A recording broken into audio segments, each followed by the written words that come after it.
Lee May continued his hard hitting. He leads now in RBIs in this series with 8. Pete Rose, hitless the first 2 games, has bounced back. He's had 4 hits in the last 2 games, and he had a home run yesterday. The Reds are waiting for Johnny Bench to break loose. He singled yesterday in the 8th inning. Tony Perez made the play of the game for the Reds, a backhanded stab off the bat of Boog Powell to rob Powell of a double. Clay Carroll has been a great relief pitcher in this series. He won the game yesterday. He's now gone 8 1/3 innings of shutout relief. Here's the big blow of the game. Lee May crashing the homer to left field. The first pitch served up by reliever Eddie Watt. The Cincinnati Wives finally had something to cheer about. And so did the dugout as May is congratulated by his teammates. The Reds think now that maybe things have turned, that maybe they could come up with a momentum that will carry them on in this 1970 World Series. That was yesterday. Today,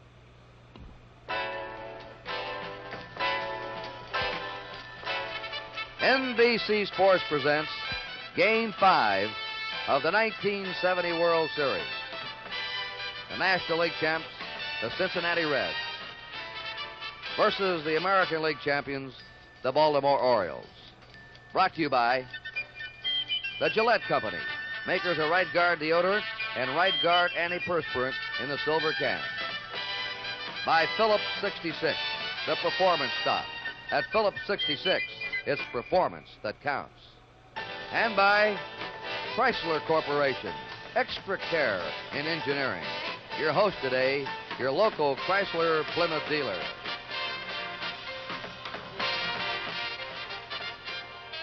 It's been raining all morning in Baltimore. However, the rain stopped about a half hour ago, and at 12:30 Eastern Daylight Time, the tarp was removed from the field. Hi, everybody. I'm Kurt Gowdy of NBC Sports. With me, Chuck Thompson, the voice of the Baltimore Orioles. Roaming the stands, he may be busy today, Tony Kubek of NBC Sports. The weatherman says that we can have continued rain. It may be one of those off-again, on-again affairs with the ground crew busy. The fate of a World Series game is in the hands of the Commissioner of Baseball, Bowie Kuhn, working with the advisement of his umpiring staff. Neither team took batting or fielding practice. The diamond does not drain too well here, but it is in fairly good shape. Now to tell you about the starting pitchers, and they're both question marks, and we'll have quite a spell here. The ceremonies that we've had the first 4 games of the series have been dispensed with, and they're going to let these pitchers warm up. We'll have the national anthem at 1 o'clock, and then it's going to be play ball. But to tell you about the starting pitchers and their respective problems, here is Chuck Thompson.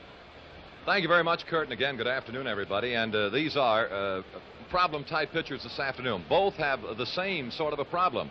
And you see out in the Cincinnati bullpen right now, the left-handed Jim Merritt. Merritt, a 20-game winner for the Reds, and he has had his problems. He suffered a strained elbow in the first inning at San Francisco on September the 8th and has pitched only twice since then.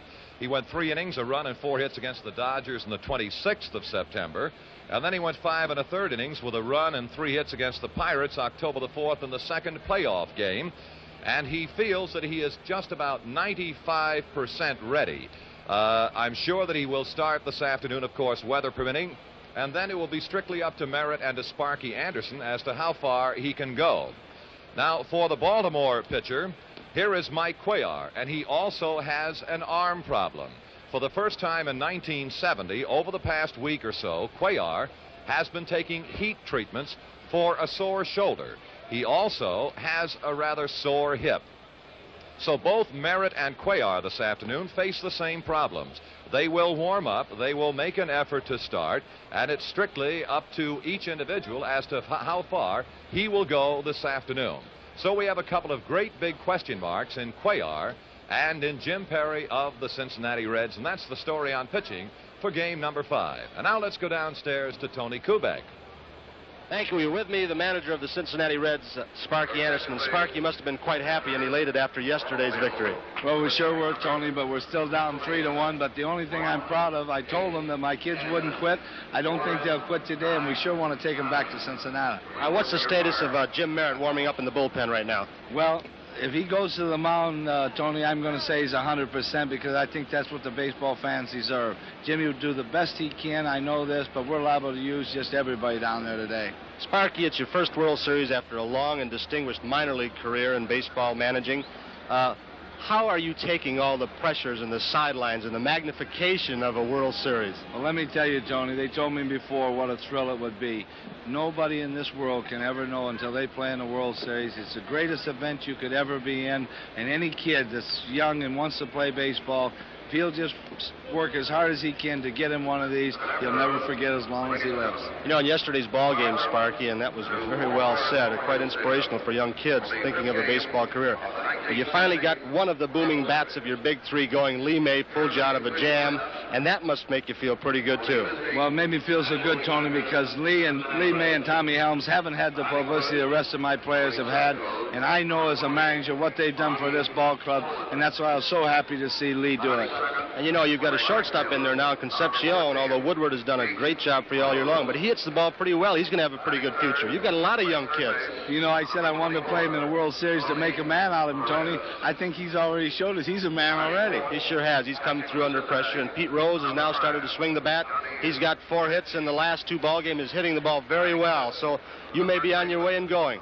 Tony, if we can win this one, I honestly have just a hunch that we're going to set a record that's never happened in the World Series. Sparky Anderson, good luck to you today, and the remainder of the series, thank you so much. Well, thank you, Tony. Thank you for being so good to me. Thanks, Sparky. Let's go back upstairs. Now, here are our batting orders for today's game. For the visiting Cincinnati Reds, they'll lead off with Bobby Tolan in center field. Remember, they switched yesterday and moved Tolan from 2 to 1, and they're going to stay that way. Pete Rose will be playing right field, batting number 2. Tony Perez is at third base, hitting third. Johnny Bench is the cleanup man, catching. Lee May is at first base. He's the man that the Orioles are having trouble with. May's at first base, hitting number 5.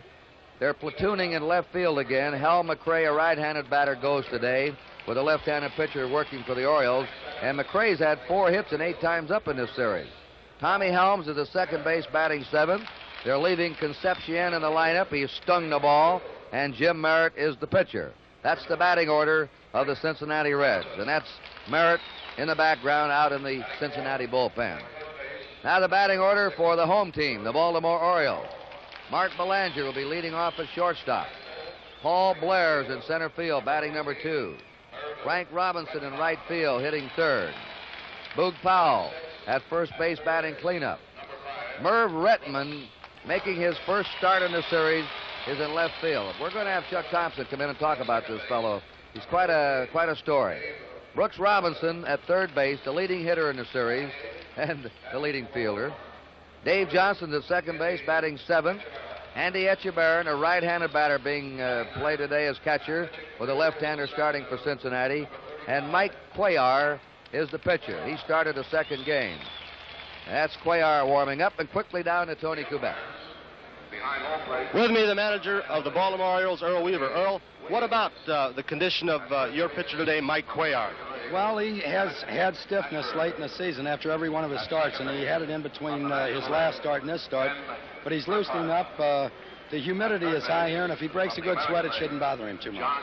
Earl, should something happen, I don't want to speak in a negative vein, that something happens to that hip or the arm stiffens up, who would you go to? Do you know yet? Well, probably Tommy Phoebus or Dave Leonard, depending on the situation. It looks like if I'm going to have to pinch hit, I might bring Leonard in to get out of an inning and then bring Phoebus in to pitch a fresh one, maybe 3, till the next pinch hit situation arises. Earl, you know, in baseball, and I know back with our Yankee ball clubs, it seemed like the power hitters got all the publicity. But you're in our defense, and everybody knows Brooks Robinson, but you've got a couple of guys that are underrated as far as I'm concerned. Between Brooks Robinson and Boog Powell, that double play combination you've got could be the best in baseball. I think they are right now. They've been working together now 4 years, and they've improved each year, and they can turn it as quick as anybody in the American League, I'm sure. Earl, you're playing Rettenmoon today, I guess, according to the lineup. Is there any reasons for that? Well, I played Retman a lot toward the end of the season. He was our club's leading hitter, and I played him a lot against left-handed pitching. I spotted Donnie against left-handed pitching, maybe took Paul out once in a while to rest him. And I just think that we might get a little more power in the lineup. Donnie hits most of his homers left-handed, and Retman naturally hit 18 right-handed. Earl, I see right behind us at home plate, the umpires are coming out. I'll let you go. Thank you so much. Good luck. Okay, Tom. Let's go back upstairs to Kurt.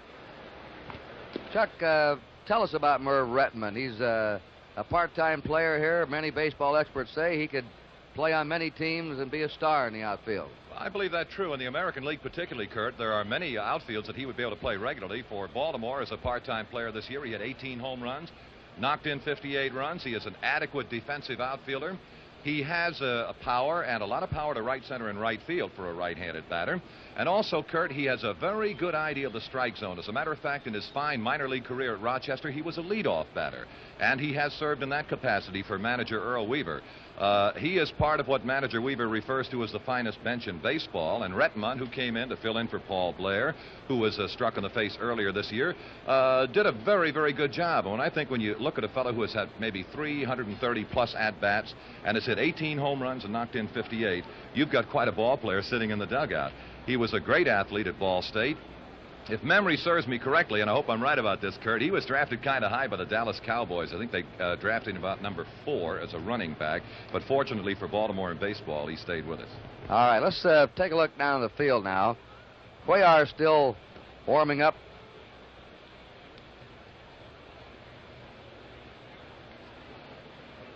Meeting at home plate, Earl Weaver with his back to you. Pete Rose receives that extra $500 a year for being captain of the Cincinnati Reds. And the umpires behind home plate today will be Bill Williams of the National League. Emmett Ashford is the umpire at first base of the American League. Ken Burkhardt of the National League at second. John Flaherty of the American League umping at third. Tony Venzon will be working the...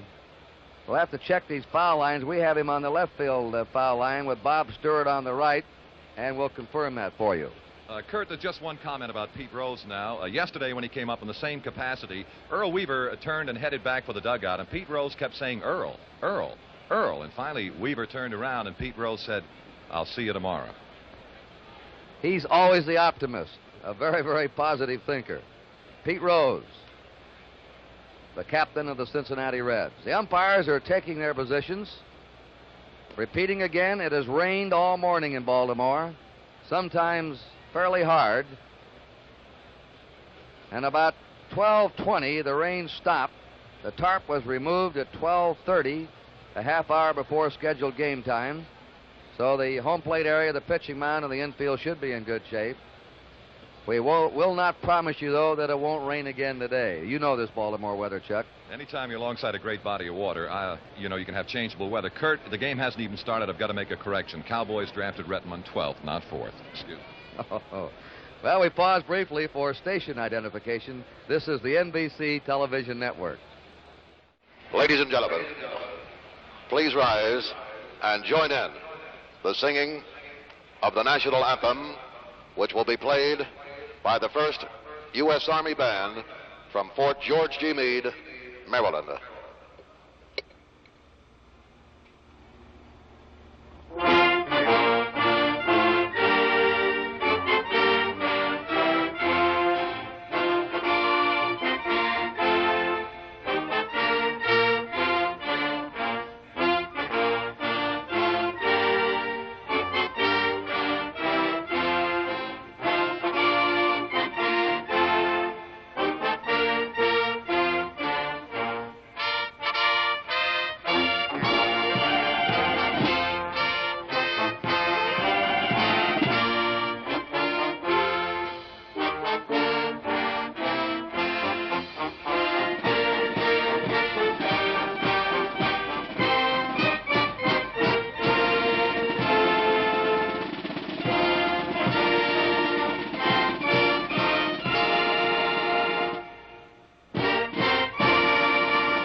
The 15 stripes and stars that flew over Fort McHenry. The inspiration for our Star-Spangled Banner. The 5th game of the 1970 World Series being brought to you from Baltimore as the Cincinnati Reds meet the Baltimore Orioles.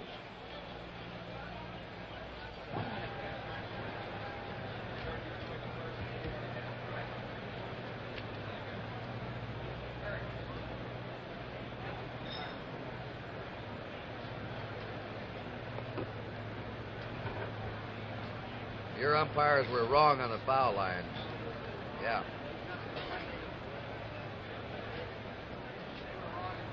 put him wrong.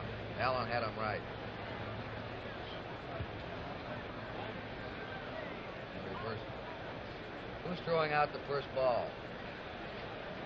All right, here the umbrellas are popping up all over. It's starting to rain.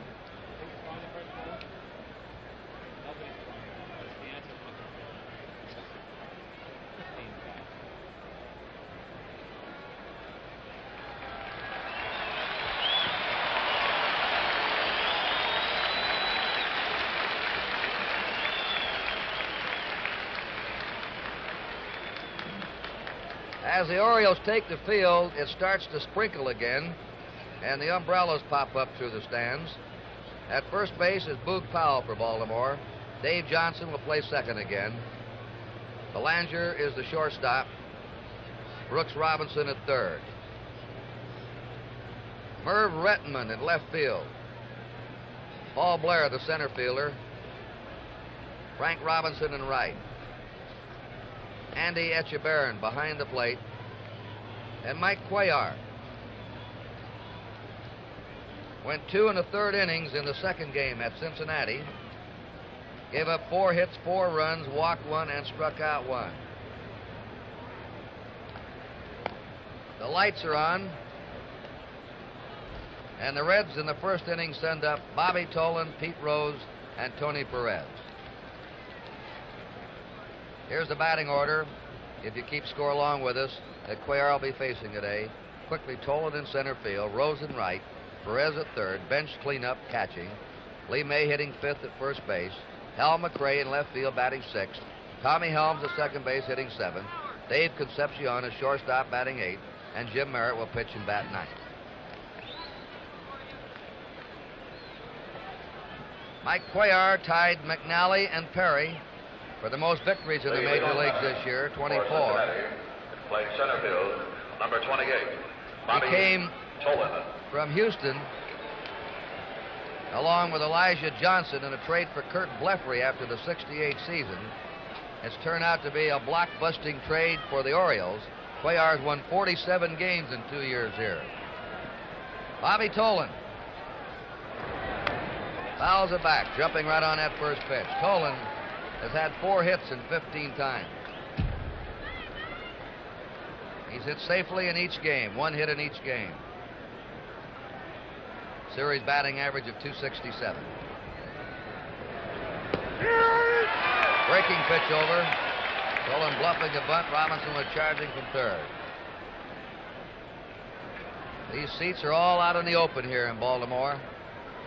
The crowd has been held down. It's rained all morning. Outside, we've had a capacity crowd every game except today. The tickets are all sold for today. Maybe some brave ones will still be moving in through the exits. 1 ball, 2 strikes. Change of pace. Turned it over on him. That screwball. A slow one, too. Tolan strikes out. This game authorized under television rights granted by Major League Baseball solely for the entertainment of our audience. Any publication, reproduction, retransmission, or other use of the pictures, descriptions, and accounts of this game without the express written consent of the Commissioner of Baseball is prohibited. Pete Rose, batting .250 in the series. Ball 1. He was hitless his first 2 games. Now he's had 4 hits the last 2 days. He's had a homer and 2 RBIs. Ball 2. Cuellar has a fastball, a curve, and a screwball that breaks just the opposite of his curve. The screwball breaks away from right-handers, and he can be tough against a right-handed lineup.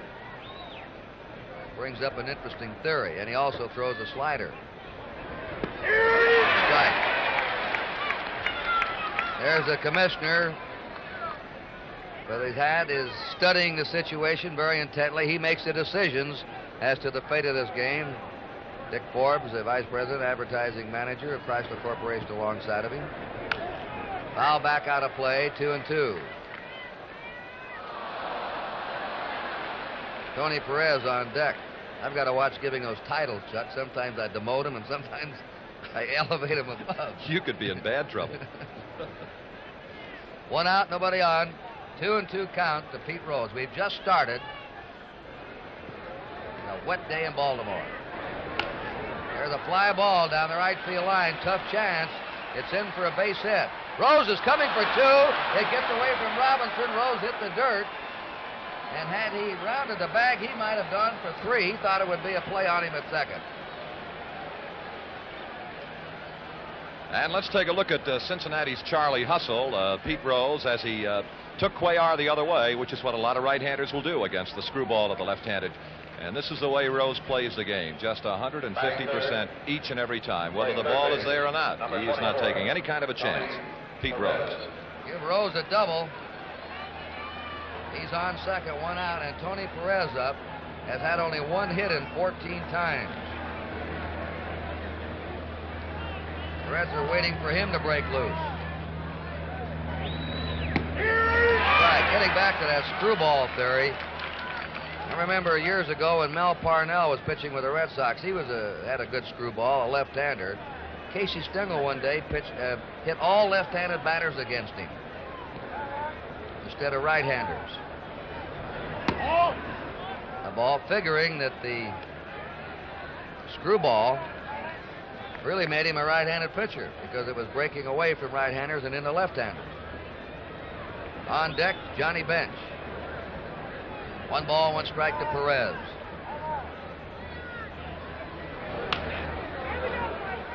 Foul ball. We have a mutual admiration society in this World Series. Tony Perez has been praising Brooks Robinson. And yesterday, Robinson gave Perez quite a compliment for the great stab he made in the 8th inning off the bat of Boog Powell. Rob Powell of a double in the left field corner. 1-2 pitch. Foul ball. Perez was hot coming into this series. Sparky Anderson looking on. Came into the series with a 9-game streak. But he suddenly cooled off. 1 ball, 2 strikes. Power hitter, 40 homers during the year. Fastball, foul back. 1-2 to Perez. Crazy Horse is the nickname the Orioles have given Cuellar.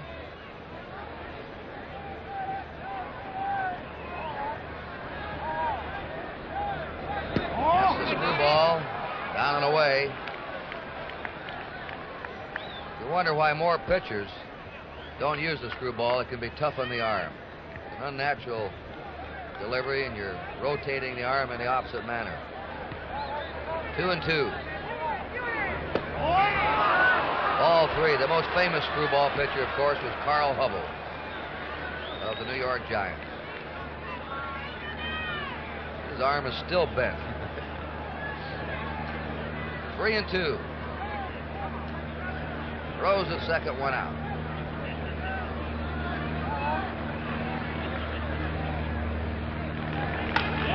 A fly ball hit out to left fielder Retman. Rose holds at second. There are 2 down. And the batter is Johnny Bench, who's had 3 hits and 15 times up, batting .200, 1 homer, 2 RBIs. After the opening game here in Baltimore, Johnny Bench had a tough day. He went 0 for 4. But after the game was over, he got on the team bus to go back downtown, and he spotted somebody grabbing a purse from a lady out in the parking lot and called the attention of a Baltimore policeman, and the would-be criminal was apprehended. And Bench's comment was, "That's the only thing I've done right all day." 2 down, Rose at second.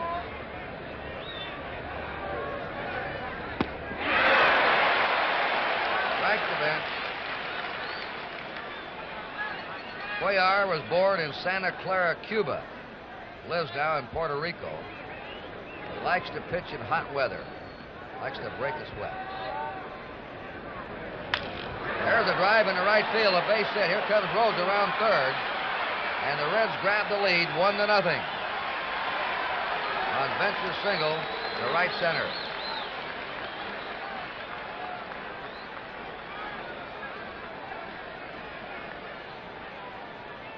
Lee May has swung a big bat in this series. He's carried the burden at the plate for the Reds. He leads the series in RBIs with 8. He knocked in 4 runs yesterday. He's had 2 homers. Batting .429, and he has played a fine first base. And they're removing the tarp in the Baltimore bullpen. We're going to have some action out there. There's a drive hit to deep left. Bretman going back. That ball is off the wall. In the third is Bench. Coming into second is May. And they still can't get May out. A double off the left field wall. Missed a home run by 5 or 6 feet. Here's a good look at that awesome swing of Lee May. And now, as he doubled off the left field corner, that brings Bamberger out of the Oriole dugout. And as Curtis pointed out, if there's to be a pitching change for the most part, here is the look in slow motion now at that great, powerful swing of Lee May. You know, Chuck, he really didn't hit that ball on the fat part of the bat. He is so strong that he nearly hit that home run. That's Phoebus warming up. But he really didn't get the good wood on it. Well, he's a little bit like the Oriole Boog Powell insofar as his strength is concerned. He really does not have to get it on the fat of the bat. If he just gets a little bit of it, he's strong enough to hit it a long way. Cuellar is having first inning troubles again. Out at Cincinnati on Sunday, he gave up 3 runs and 3 hits in the first inning. Earl Weaver says that's his pattern sometimes, that he has to get loose. And if he can get by the first couple of innings, he becomes tougher. All right, the Reds have runners on second and third, 2 down. They're leading 1-0 in the top of the first inning. Fastball's fouled back. Hal McRae has had 4 hits and 8 times, 1 RBI. He and Bernie Carbo have been alternating in left field.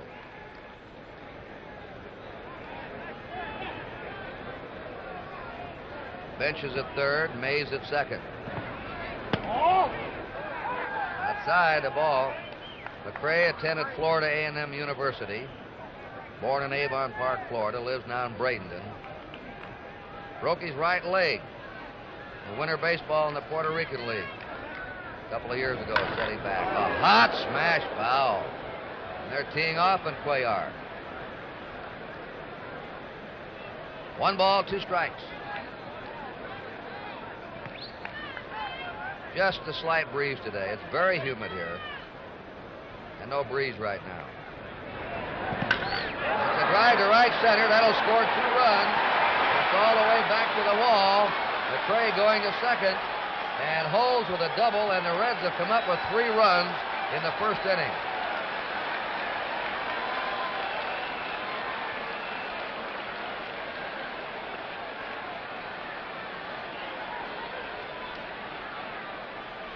Rack Cuellar with a double, a single, and a double, and a double. Every ball's been hit hard. Tommy Helms, the batter. That's Phoebus. I think Etchebarren's out there to stall for some time to give Phoebus more time to warm up, and we may see Earl Weaver popping out of that dugout here in a moment. 3 runs in, 2 down. McRae at second. Top of the first inning. Second base, number 19. Tommy Helms. The Reds picking up where they left off yesterday. Tommy Helms up.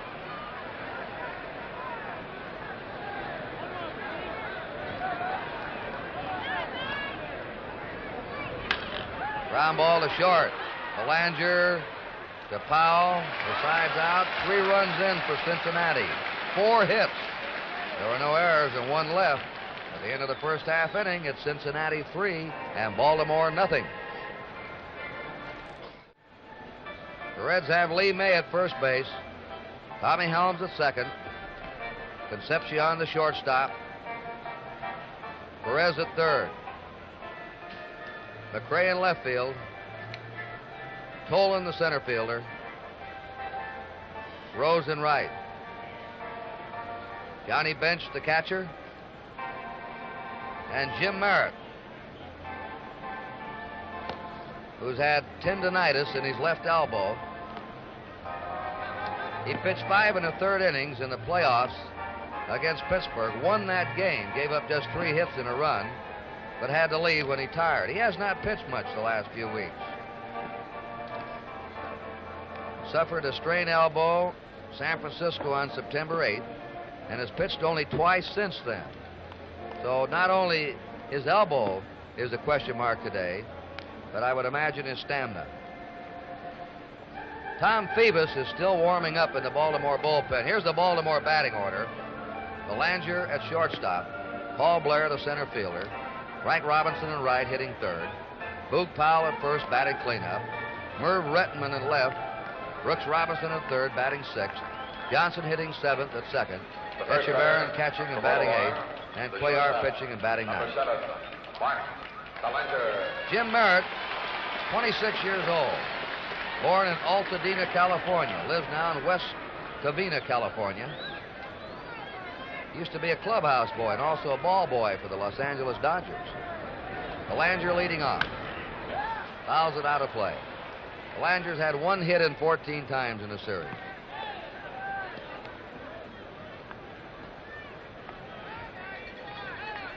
This is Jim Merritt's 9th professional season. Began with the Twins organization in 1962. Pitched for the Twins in the American League 3.5 years. His second year with the Reds. Ball one. Merritt is one of the best control pitchers in baseball. He's averaged only 2 walks every 9 innings this year. 5 times he pitched complete games this season and didn't walk a batter. Led the American League in control pitching in '67. Ball 2, 2-1. Cincinnati's out in front, 3-0. Last of the first inning. For those that keep joining us, it rained all morning here. Foul ball, 2-2. The tarp was taken off a half hour before game time. There's Merritt's record this year. He has a high earned run average for a 20-game winner, but he's tough when he has to. Slow curve has popped up. Perez, the third baseman in foul territory, puts it away. 1 out. Paul Blair has 6 hits in 15 times up. Batting second, playing center field, number 6, Paul Blair. Blair's World Series average, 400. Foul into the stands.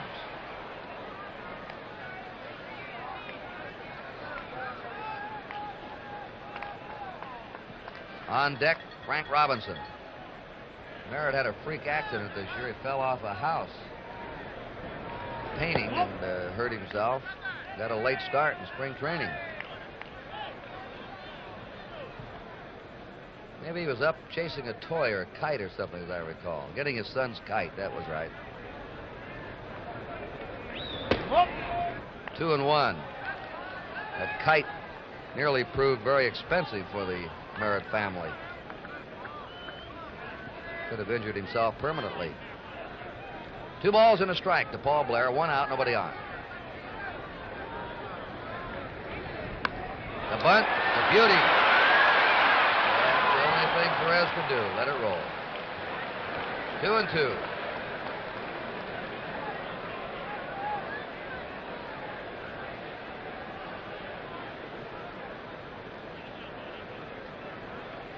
With the rain a threat here, we go by the rule book on an official game today.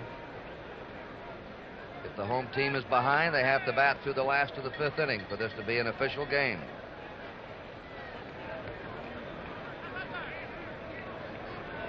World Series programs getting double coverage today. 2 balls, 2 strikes to Paul Blair. That one's going to drop in for a diving grab, but it's a base hit. He trapped the ball. Great try by McRae, but it's a base hit by Blair.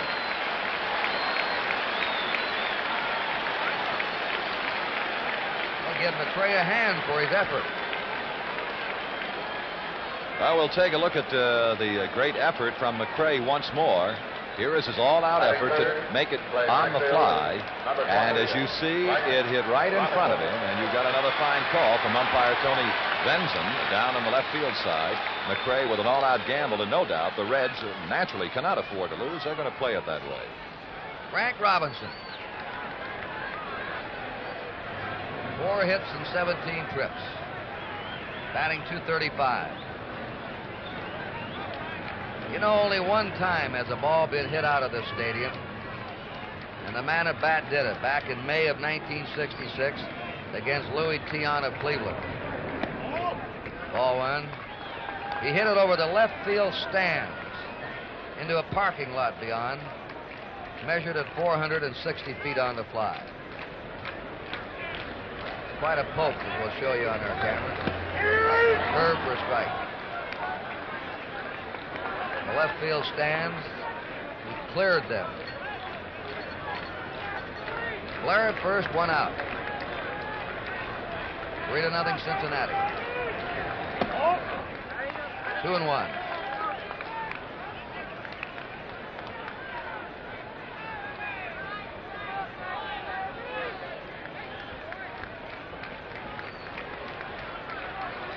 See the white houses through the trees. Maybe you haven't seen the World Series here previous 2 games. Strike 2. But the batters all complain that sometimes the ball comes out of those white houses and causes trouble for the hitter. Not so much with the left-hander pitching, though. Slow curve, foul back. 2-2 to Frank Robinson.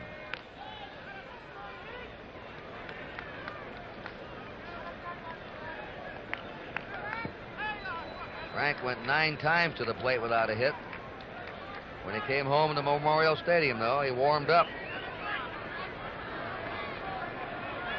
2-2 pitch to him.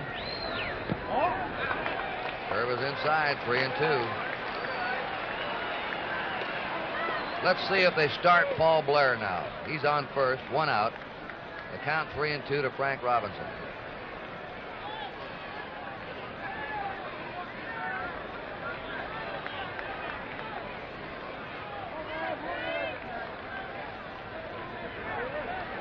Holding. Long drive. Hit deep to left field. That one is going. Goodbye.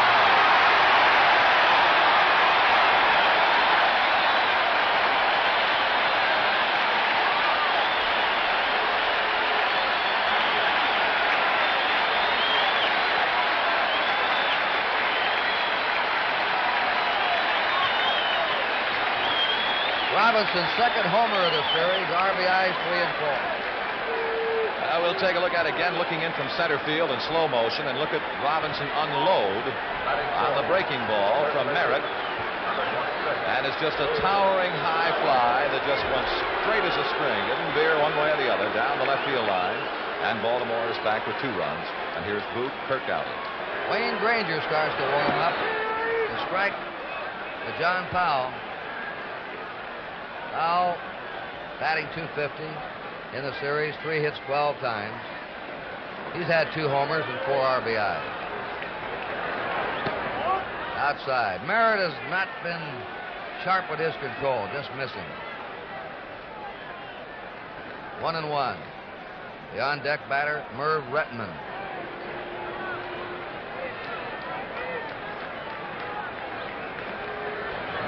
A high fly to left center.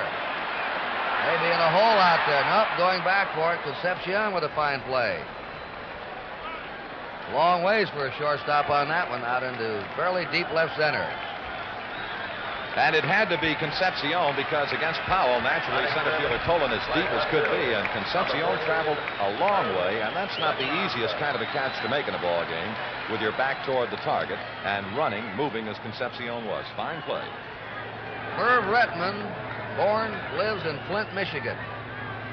27 years old. Inside to him, ball 1. Led the International League in hitting in 1968. A part-time player last year in this year with the Orioles. There's a foul ball And he's creating a very pleasant problem, isn't he, Chuck, for Earl Weaver? They don't know what to do with him. They want to play him, but it's hard to find a spot. Well, it is a problem, but Weaver has learned how to handle that problem very well. If ever a manager made full use of all 25 men in his roster in winning a title this year, Earl Weaver has done so. 1 ball, 1 strike. 2 down, nobody on. Outside, 2-1. Brooks Robinson on deck. Granger continues to warm up for the Reds. The curve has popped up. Perez backing up gives way to Concepcion. And Merritt gets him out. 2 runs on Frank Robinson's 2-run homer. 2 hits, there were no errors, nobody left. And at the end of the first inning, it's Cincinnati 3, Baltimore 2. Those are the Reds coaches. Ted Kluszewski at first base, Alex Grammas at third. Kluszewski still has about the biggest pair of arms in Major League Baseball. Dave Concepcion will face Mike Cuellar in the top of the second. Cuellar, The shortstop, number 13. his lifetime record and his World Series record. Concepcion, 2 hits and 6 times, been hitting mostly to right center and right field. That's ball strike. He had a triple yesterday to right center.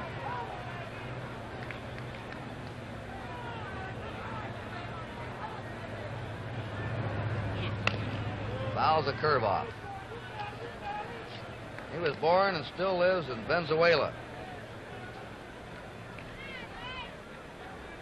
Every year he's improved himself, especially in hitting.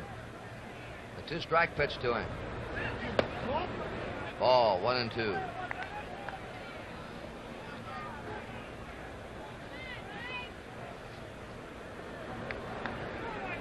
The light rain has stopped again.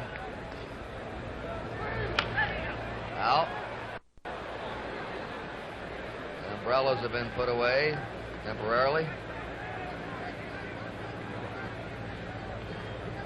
You see some weird outfits, Chuck, on a rain day at a baseball park, don't you? You really do. They defy description. They really do. 1 ball, 2 strikes. 2-2. Nobody on, nobody out. The Reds are ahead 3-2 in the top of the second.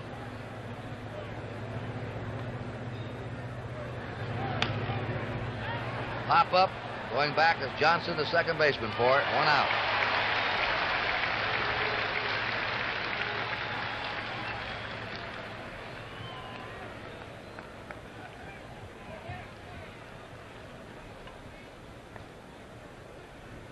Jim Merritt is up. Merritt, Fergie Jenkins of the Cubs, John Odom of the Oakland A's. The only pitchers in the majors this last year who hit 3 home runs during the season. Right. Bob Tolan on deck at the top of the Reds batting order.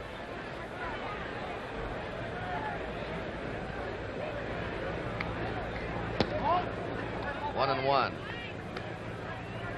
1 out, bases empty.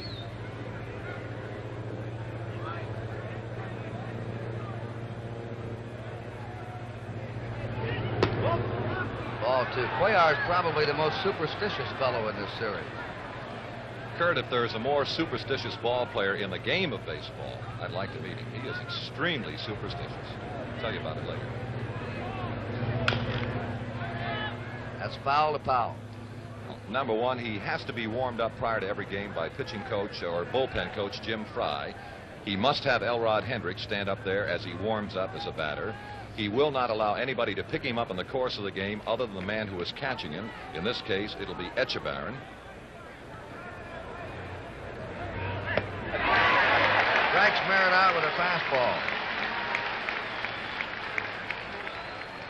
And still another, you cannot throw him the ball. He has to go pick it up. In other words, you deposit it on the mound, he'll walk out there and pick it up. 2 down, nobody on. Bobby Tolan struck out in the first inning. The Reds have 3 runs, 4 hits. Baltimore 2 runs, 2 hits. In that first inning, the right-handed batters all went to the opposite field, except for Lee May against Cuellar with their base hits. 1-0 to Bobby Tolan.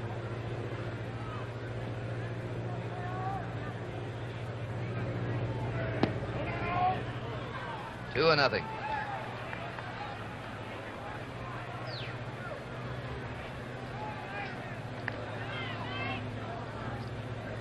Bobby Tolan, a cousin of the late Eddie Tola, the gold medal winner in the 100 and 200 meter dashes in the 1932 Olympics. That's hit down to Powell. Easy play for him. And the Reds are down 1-2-3 in the second. We've gone an inning and a half with the score. Cincinnati 3 and Baltimore 2. The Oriole coaches are George Stoller at first, Bill Hunter at third. Brooks Robinson has already received his ovation when he came out of the dugout. Brooks has the most hits of any batter in this series. 8 hits. 16 times up. He's batting .500.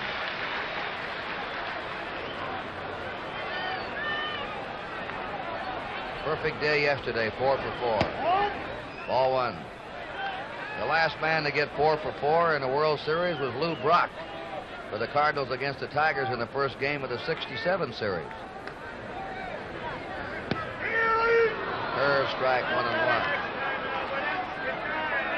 On deck, Dave Johnson. Prior to Brooks Robinson, the last American League player to have a 4 for 4 game was Bill Dickey in 1938. Foul ball. Bill Dickey, living down in his native Arkansas, pursuing his favorite sport, quail hunting. 1 ball, 2 strikes. What a catcher he was.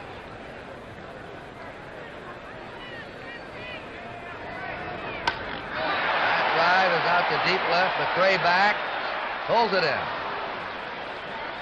1 down.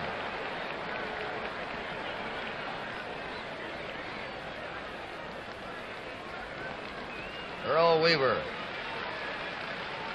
2.5 years he's managed this team. Dave Johnson, 2 hits and 12 times.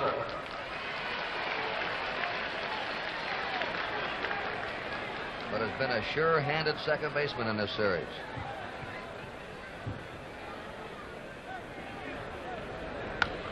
Foul back. They joined us late. That's Wayne Granger. They keep him warming up in case Merritt's elbow goes suddenly. The Reds scored 3 in the top of the first. Frank Robinson hammered a 2-run homer in the last of the first for the Orioles. It's 3-2 Cincinnati. 1 ball, 1 strike. Rained all day here, and we still have, the weatherman says, more rain to come. Maybe we'll get lucky. A 1-1 pitch. 2-1. On the subject of rain, that was one of the quotes from Sparky Anderson yesterday after the game. He said, well, a little rain wouldn't hurt. Etchebarren on deck. 3-1. His pitching staff has been hit hard with injuries. Every extra day that he can get would help him, especially for his reliever, Clay Carroll. 3-1 to Dave Johnson. 1 out, nobody on.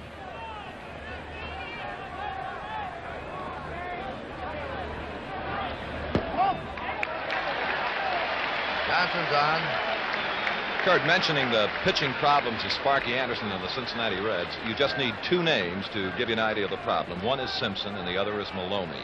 And you take those 2 fellows out of the World Series, and it has to create a tremendous gap. Yes, and McLaughlin now has a swelling in his upper right arm. He's doubtful. And, of course, Merritt has been plagued with this tendonitis in his elbow. 4 top pitcher. Etchebarren fouls it off. Johnson at first, 1 out. Etchebarren is hitless in 4 times.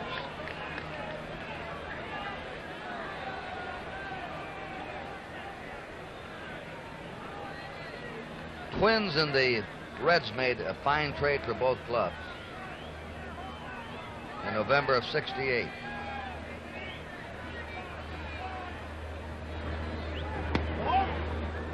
Curve is high.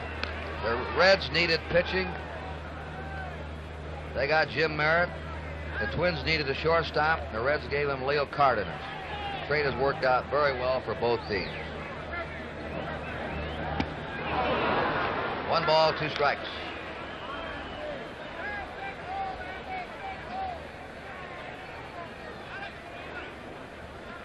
Merritt's only 26.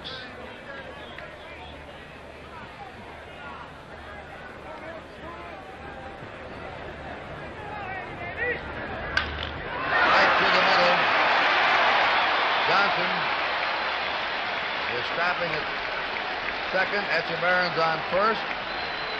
And Cuellar, the pitcher, coming up. He's not a bad hitter. In fact, the Cincinnati scout report, be careful with Cuellar, McNally, and Palmer. They can all hit.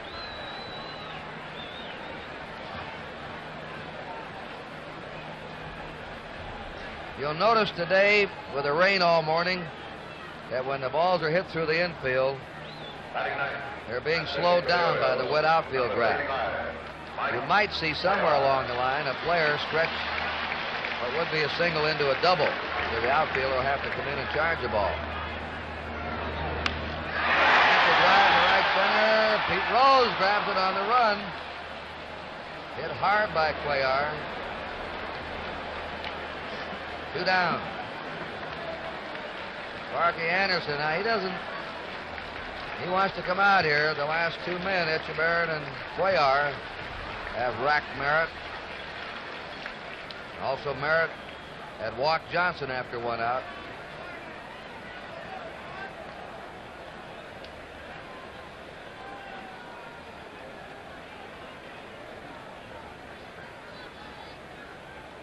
Sure, he's asking him about his elbow.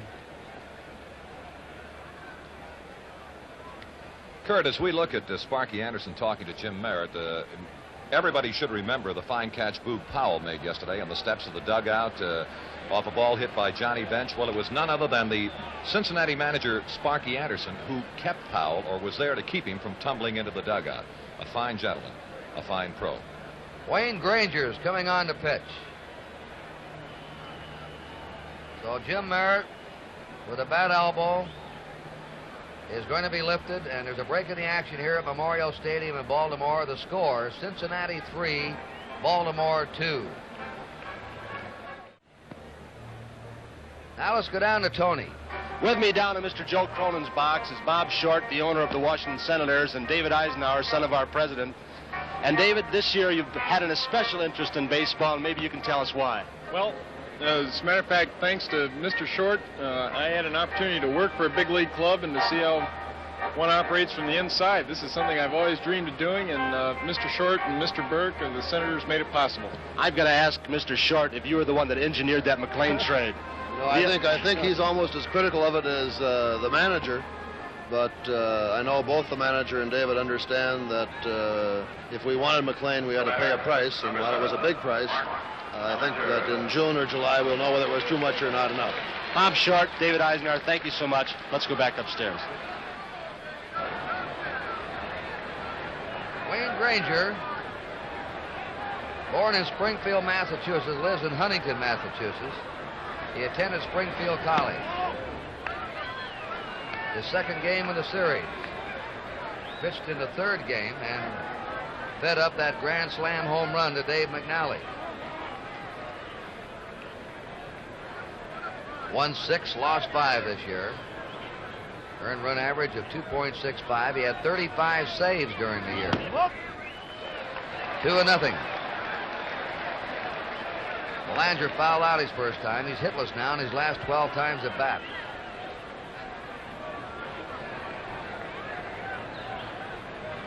Two down, runners on first and second. Last half of the second. And the base hit to left. Johnson around. The throw comes in to third base. And Baltimore's tied it up.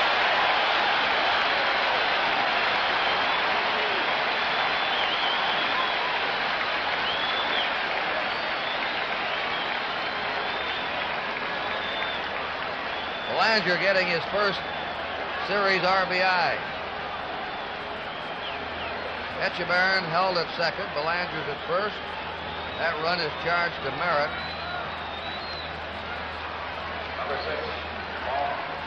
Paul Blair single to left in the first inning. 3-3. Each team has 4 hits.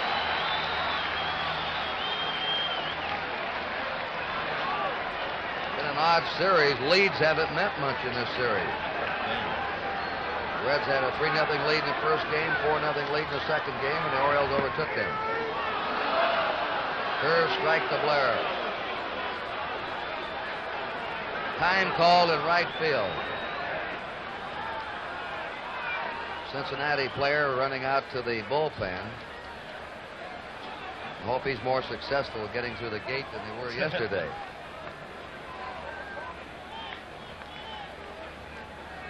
One strike.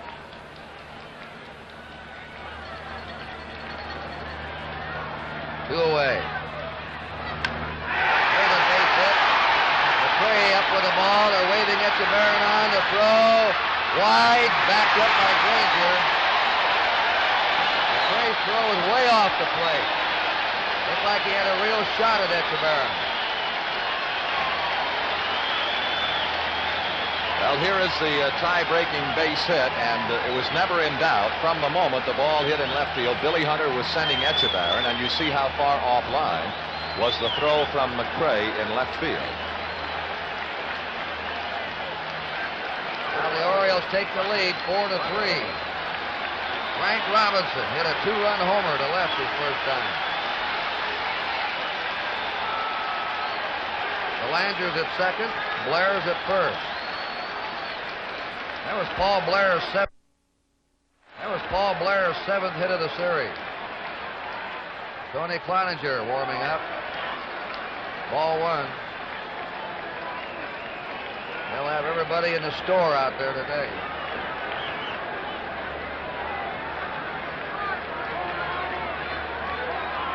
The 4 runs are charged to Jim Merritt. A high fly to center. Tolan, plenty of room for it.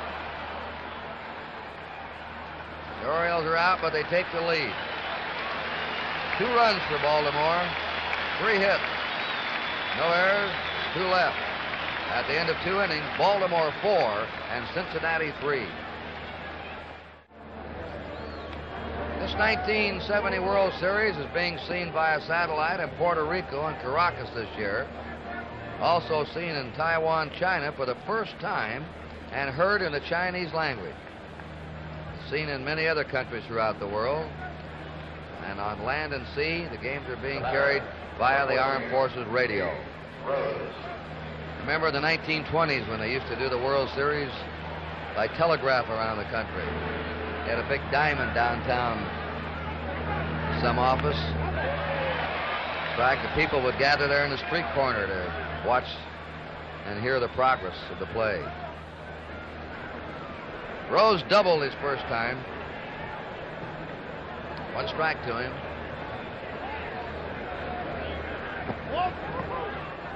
We are low with the curve, 1-1. Earl Weaver told me before the game, he said, Kurt, I leave Cuellar in longer than I would normally to try and give him a chance to really loosen up, even though he gets hurt in the first inning. Rose grounds out second to first. Cuellar led the American League in complete games this past season. Pitched 21 complete games. Number 24, Tony Perez. Tony Perez flying to left. Now they're starting to warm up Tom Phoebus. Ball 1. Bench on deck. 2 Cubans facing each other right now. Cuellar and Perez. Slams it to left. Merv Retnam is there. 2 down.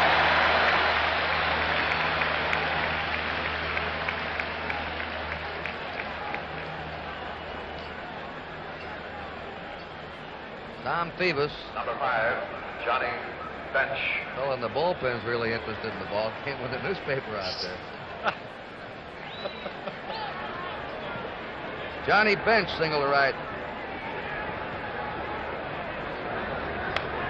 Fouls it back, knocked in a run in the first inning. Should we protect him and say it had to be the Sporting News?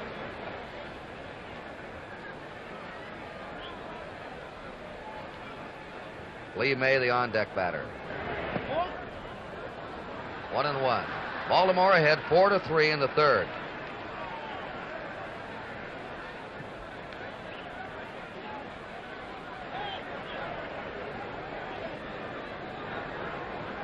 Two out, nobody on.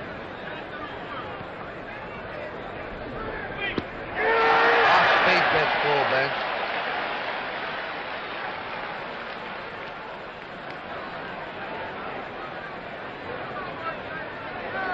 The Reds, like the Orioles, are fastball hitters. Blue ball forward. Ware is now retired 7 in a row. At the end of 2.5 innings, Baltimore 4 and Cincinnati 3. Special tour sponsored by the USO. 20 Major League Baseball stars will visit our troops in Vietnam, tour the hospital bases in Japan, Guam, and the Philippines after the World Series. They'll head out October 27th. Chuck Dobson, Jim Nash, Danny Cater, Sam McDowell, Bud Harrelson, Willie Stargell, Jim Grant, Phil Necro. 4 different groups will make the tour, sponsored by the USO. John Powell pops up his first time.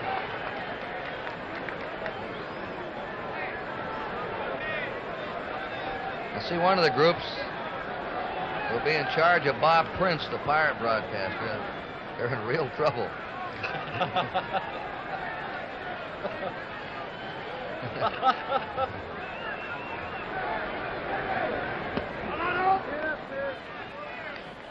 We're just kidding. Bob,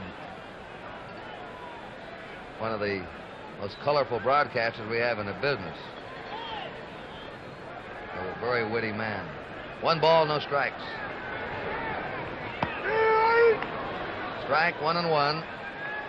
Merv Retman on deck, and then Brooks Robinson. 4-3. Last of the third. Baltimore ahead. There's a drive to deep right. Rose going hard, can't get it. Powell on his way for 2, and doubles to lead off the third.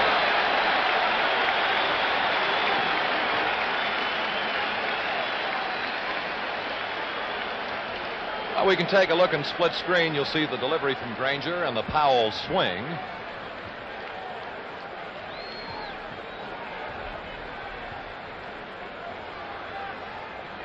About as powerful a swing as the American League has to offer, to be compared with the likes of a Harmon Killebrew and a Frank Howard.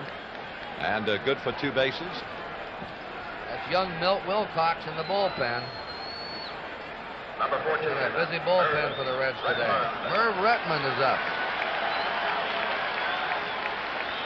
Popped up his first time.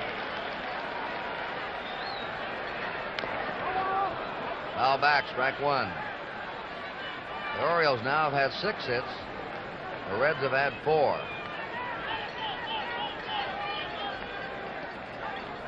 Four to 3 Baltimore, last of the third.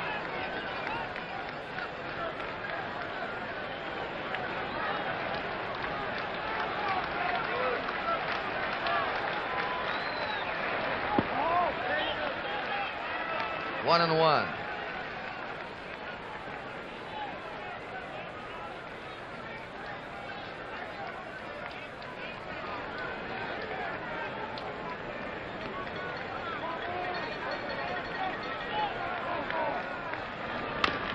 Up the middle. Big power score. Down to second. Goes Retman.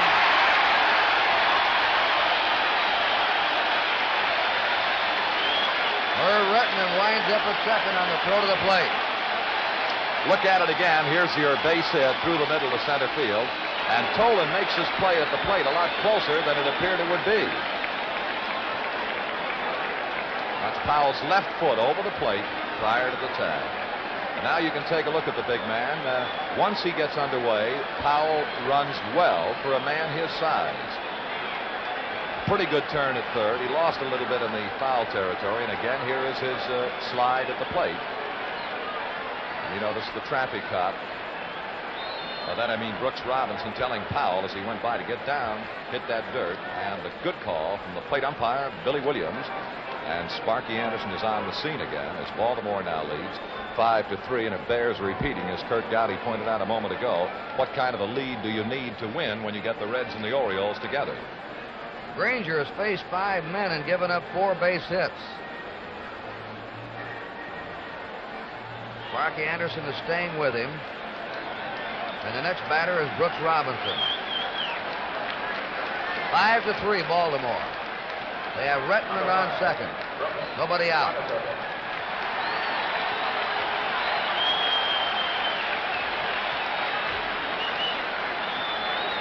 Baltimore scored at least 1 run each inning.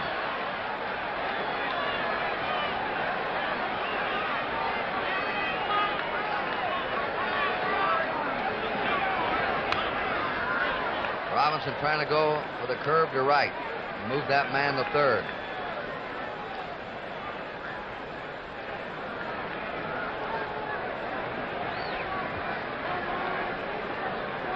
Robinson has been red hot in the playoffs in the World Series.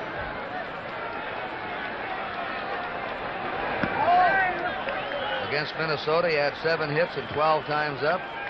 In the World Series, he's 8 for 17. 15 hits in his last 29 times at bat. And a 9-game batting streak. He's been just as hot with his glove.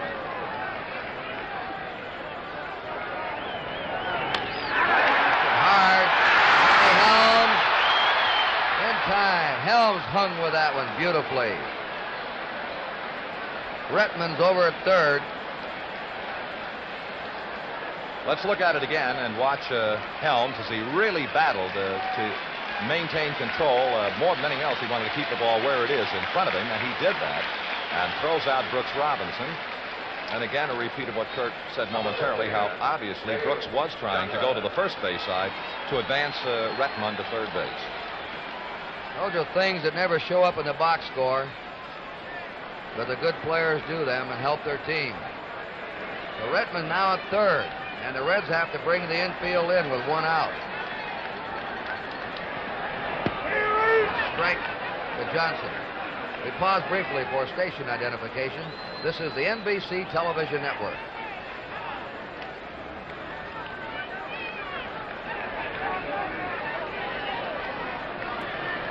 Dave Johnson walked his first time. Infield in. 1-1.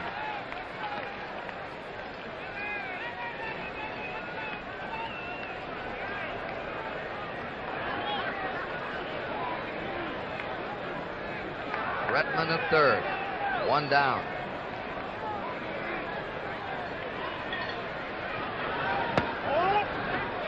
Two and 1. You're Leary on those bags with Johnny Bench behind the plate. He can pick you off.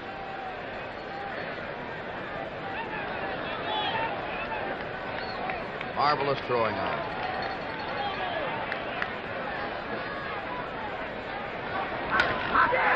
Base hit to left field. And Brooks Robinson getting that man over to third. Set up the run. The infield had to draw in, and they slapped the ball through the drawn-in infield. Sparky Anderson out again.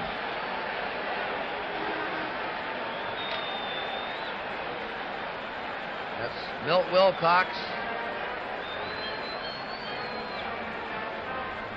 Granger has been no puzzle to Baltimore.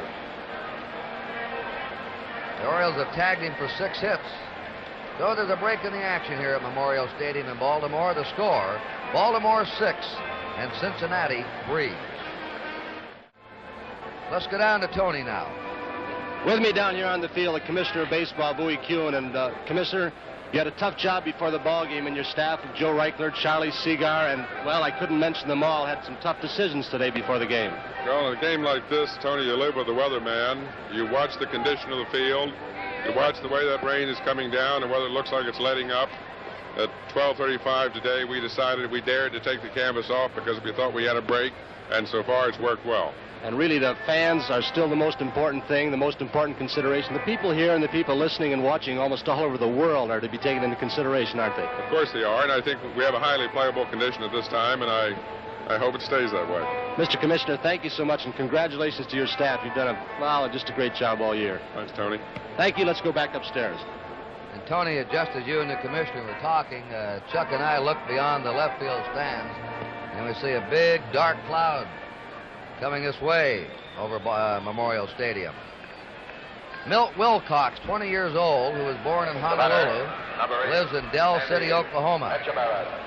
He pitched to 4 batters in the second game. He gave up 3 hits. Let me correct on Granger. Instead of 6 hits, he gave up 5 hits. 5 hits and 2 runs charged to Granger. First 4 runs were charged to Merritt. Baltimore scored 2 runs in each inning so far. 1 out. Johnson at first. The strike. Lee May holding there.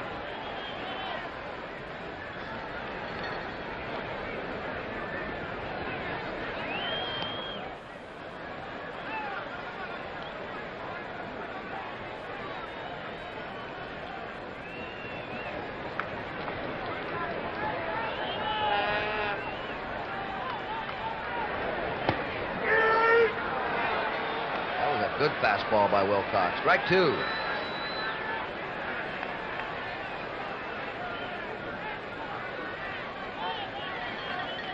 The Reds can get Simpson healthy next year. They have quite a core of young pitchers.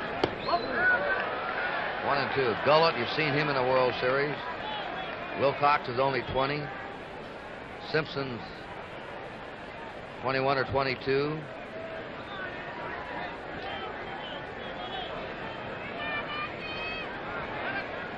Gary Nolan's only 22. They should be well set. 2 and 2. But you know, the example that's happened to the Reds with their pitching injuries shows that you never have enough pitching. 2 balls, 2 strikes to Etchebarren. A high fly out to Pete Rose. Johnson played it halfway, 2 down. And Cuellar, the pitcher, coming up. Cuellar hit a grand slam homer in the playoffs against Minnesota. After a shaky first inning, he settled down. Mike Cuellar.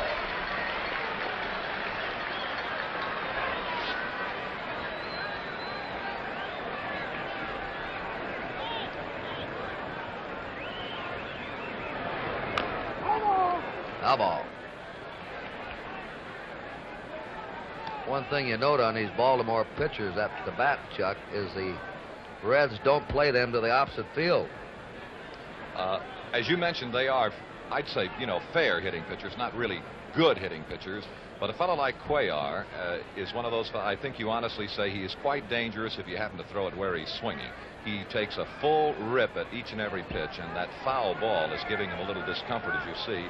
Manager Weaver and Salvan, the trainer for the Baltimore Orioles, started out of the dugout, and I think Cuellar sent him back, but now trainer Ralph Salvan and Earl Weaver are going to come on the scene, so it's obvious that the sting of that foul ball is quite uncomfortable. Whether it was the knee or below, I'm not sure, and apparently now they are touching the inside of the shin on that right leg.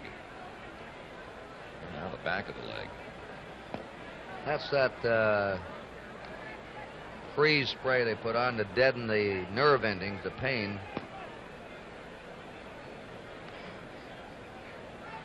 You know, if that stiffens up on him and continues painful, that could bother his pitching. It could indeed in the playoff games. third playoff game, Baltimore pitcher Jim Palmer was hit a tremendous smash, knocked right off the mound by Minnesota catcher Ratliff. And he had after that an uncomfortable inning, but was still able to continue. And it remains to be seen whether the sting of this foul ball is going to bother Cuellar. Baltimore's leading 6-3, last of the third. They have 2 down, Dave Johnson at first, and a 1-strike count to Mike Cuellar. Outside to him, ball 1, strike 1.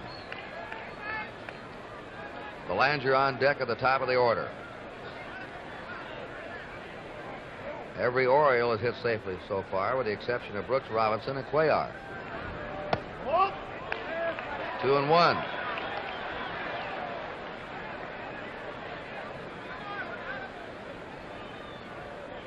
That's Belanger.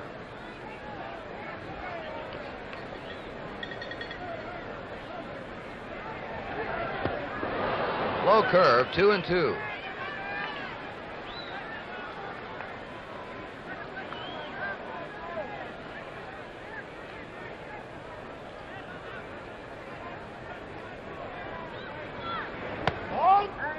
Three and two down. Johnson will be going on the pitch. May has been hanging off the bag with the left-handed batter up.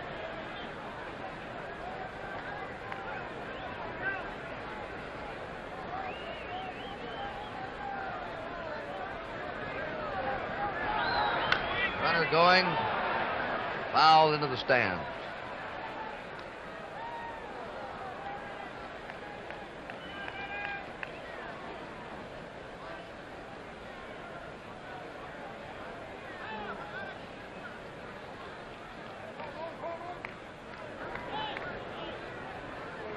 Dave Johnson will be on the move again. There we go. Foul ball.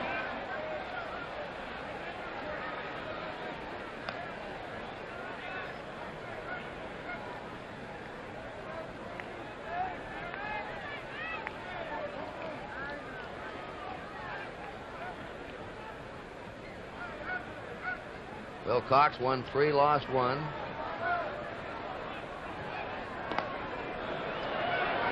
They brought him up from Indianapolis, where he'd won 12 and lost 10. He had a no-hitter in a 7-inning game. Runner going, quick 3, and the Orioles are out in the third. 2 more runs for them. 3 hits. No errors, 1 left. At the end of 3, Baltimore 6 and Cincinnati 3. 097.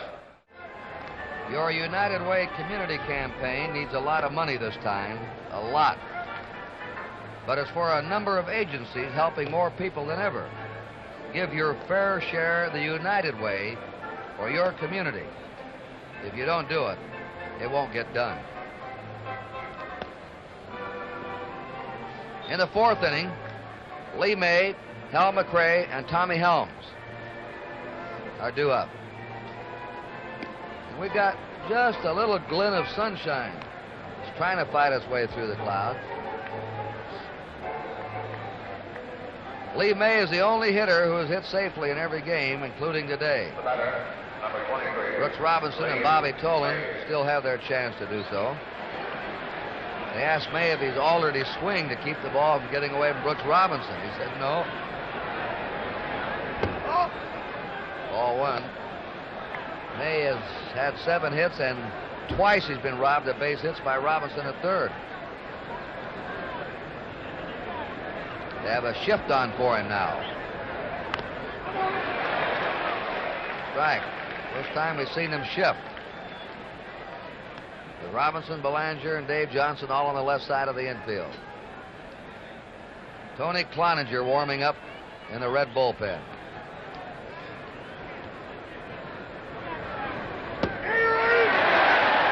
1 ball, 2 strikes. Cuellar was had a stiff hip and a stiff arm. Struggled in the 1st inning. Since then, he's been sharp.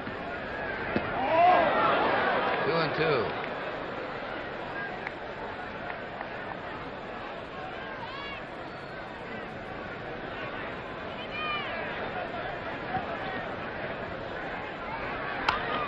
There's hit to Robinson in back of the bag. Fell down at home plate. The throw goes over to Powell.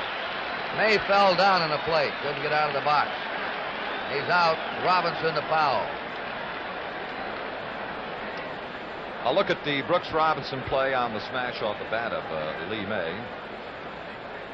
Number 11.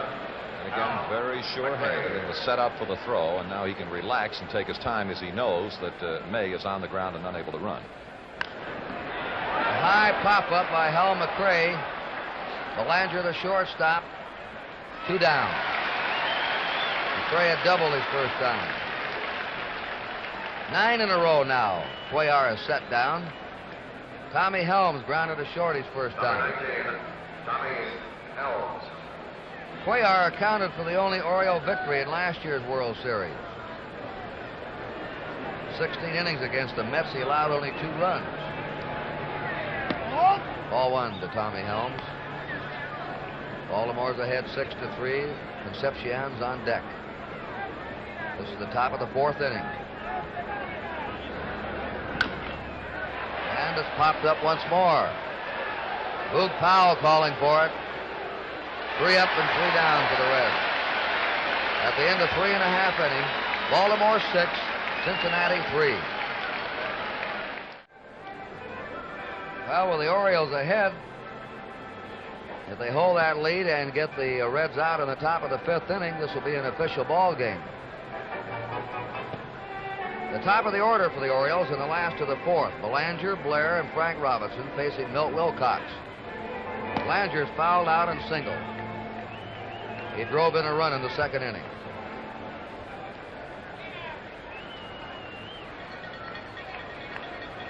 The batter, number 7, Mark Belanger.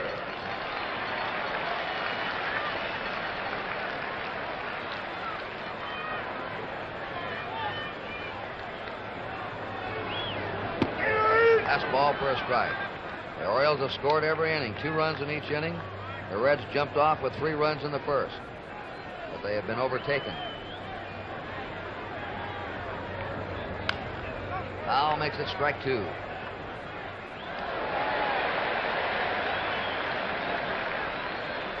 Paul Blair will be up next.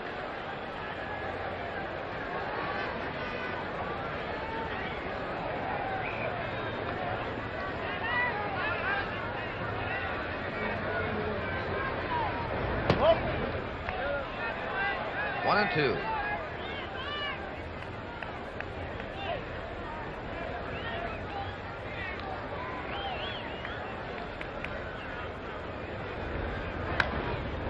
Foul back again.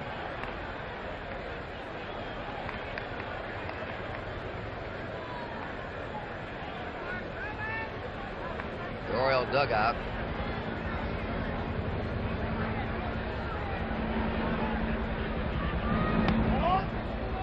Two. Nobody on, nobody out.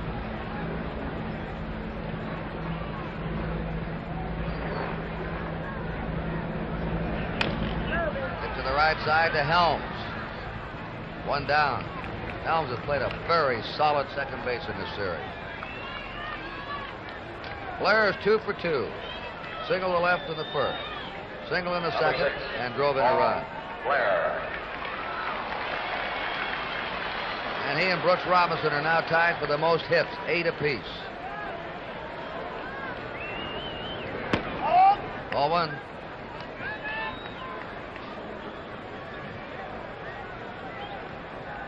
The Orioles are leading the Reds 6-3 in the last of the 4th. Changeup is over. 1-1. Frank Robinson will be up next.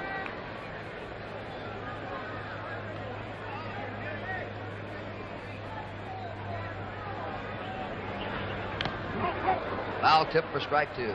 1-2.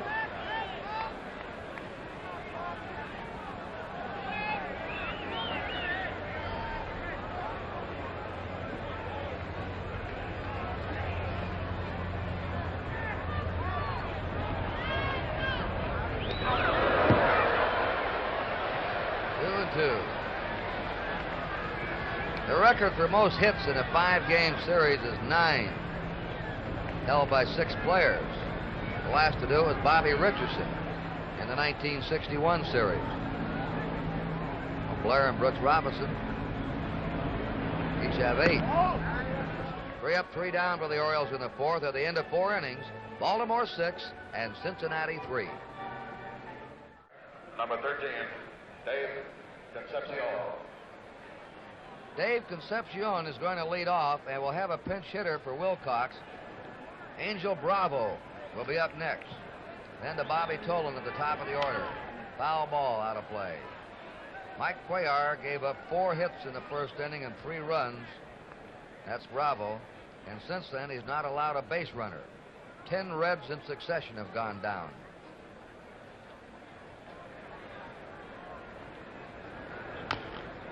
Chop foul. Strike 2.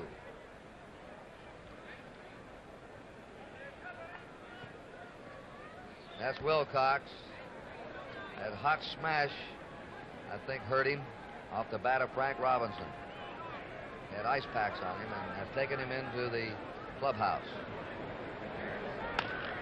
Ground ball to Belanger. 1 down. Angel Bravo coming up. Bravo hit .310 as a pinch hitter this last year. 277 for the season. He's nothing for 2 in the World Series. Angel Bravo.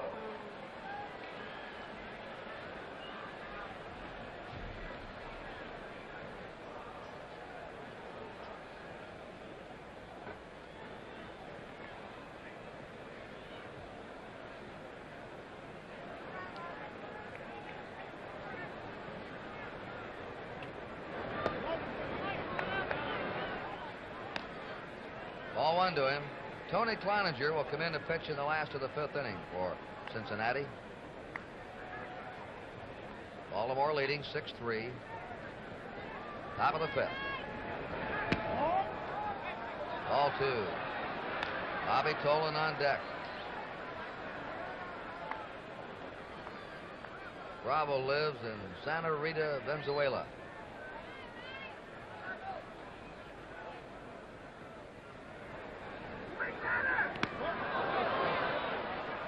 Three and nothing. 69, he led the Pacific Coast League in batting.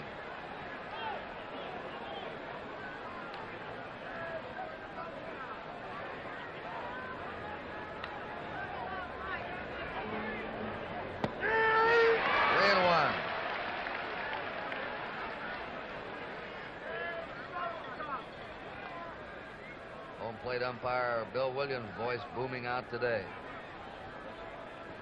The 3-1 delivery. 3-2.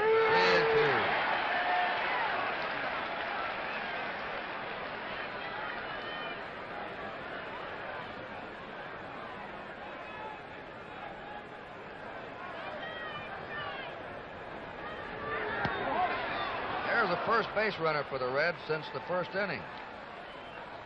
And the top of their order is coming up. Bobby Tolan has struck out and grounded out.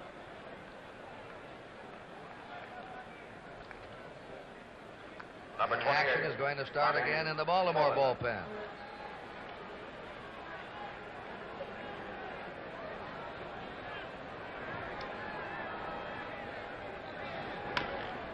Foul ball. Tom Phoebus warming up.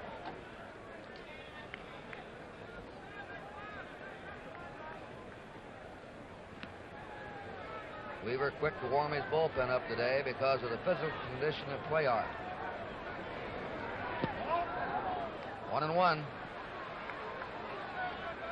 He's been complaining of a stiff hip and a stiff pitching arm.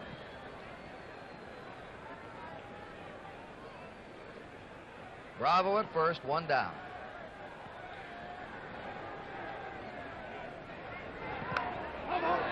Tried to get out of the way of that inside pitch. Fouls it off. 1-2.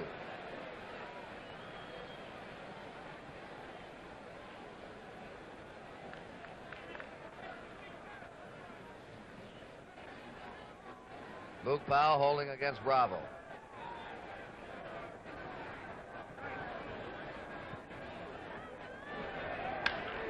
Fly ball to left field. Merv Redmond is there. 2 down. Pete Rose, the switch hitter, will be batting right. He's doubled to right and grounded out. One more out, and this is an official ball game.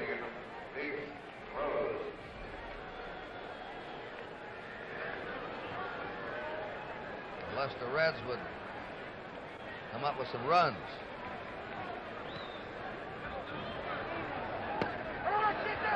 He committed himself. It's a strike.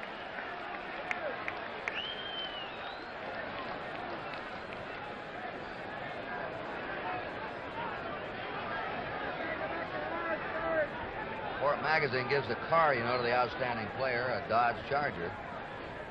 Robinson's. Look at that swing. Brooks Robinson, according to everybody around here, is going to win it. We don't know. I would say it'd be Robinson or Lee May. You could say at least he's made a down payment.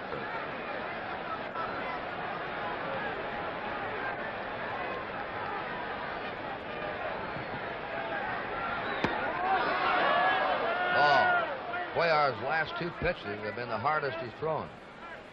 1 ball, 2 strikes to Rose, 2 down. Angel Bravo at first base.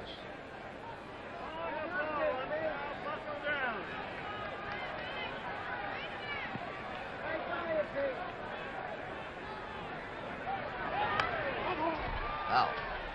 1 and 2 to Rose.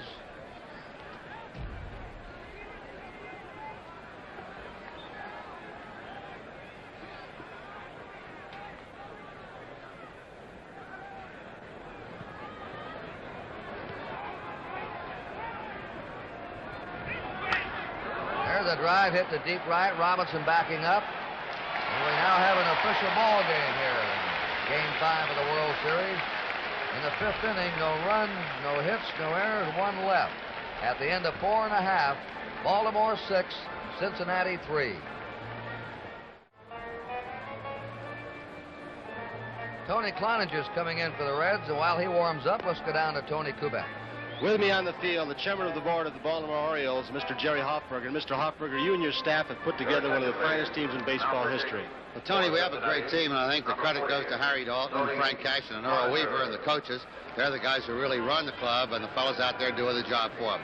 And we're glad to be here today. Well, you put on a fine performance, and that guy you've got at third base is unreal. We'll come back and see him next year, Tony. Jerry, thank you so much. Let's go back upstairs. Thank you.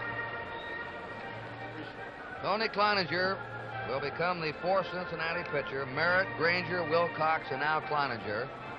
The Orioles are leading 6-3 as we go to the last of the 5th inning. And to take over the play-by-play, the voice of the Baltimore Orioles, Mr. Chuck Thompson.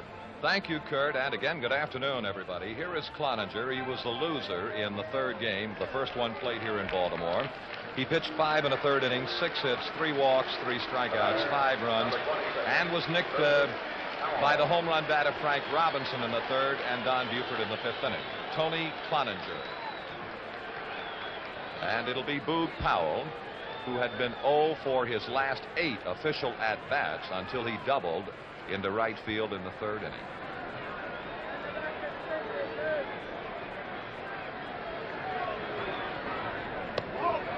Ball 1.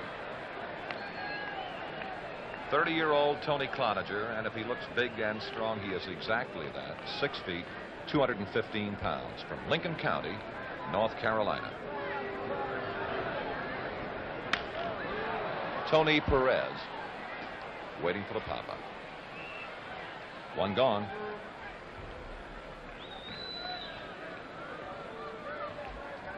Baltimore left fielder Merv Redmond popped to short in the 1st. He singled to knock in the Orioles' 5th run in the 3rd inning. Baltimore 6 runs, 8 hits. Cincinnati 3 runs, 4 hits in this last half of the 5th inning.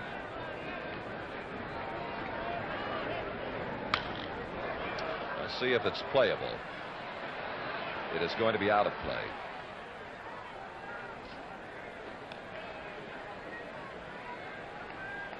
In this World Series, now in Game 5, Tony Cloninger becomes the 16th pitcher used by Cincinnati.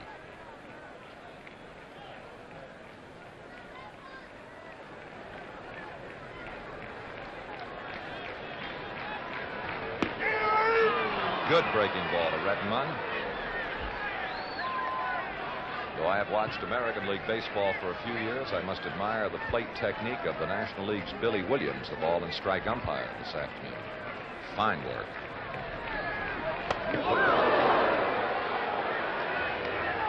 1-2.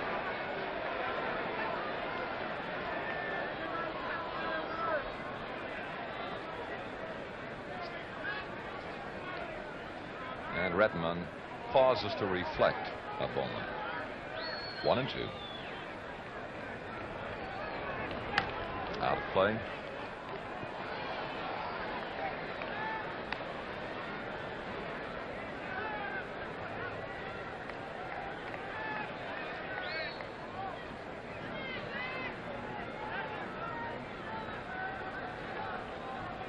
Cloninger in 19 starts this year did not pitch a complete game. 2-2.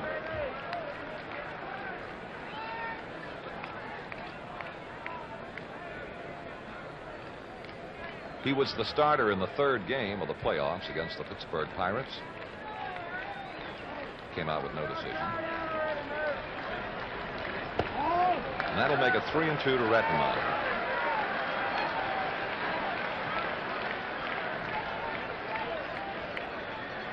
As has been said, control has been one of Cloninger's problems. He averaged 4.7 walks per 9 innings this year. 3-2 to Rettenmund. Out of play. And his National League average shows about 4 walks a game, or 4 per 9 innings.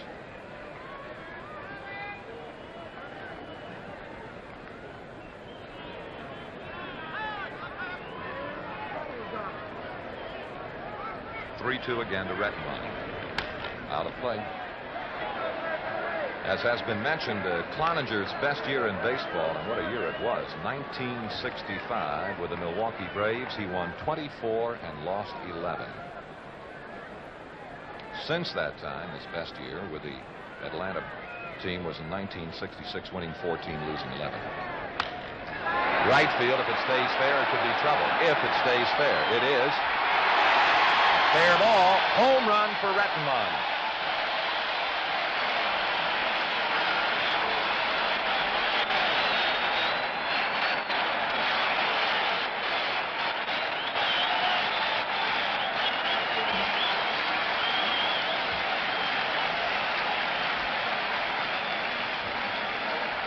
Rettenmund with power to the opposite field. Watch Tony Cloninger's reaction after the bat meets the ball. Rettenmund hit 18 home runs with a part-time player this year. Cloninger looking up.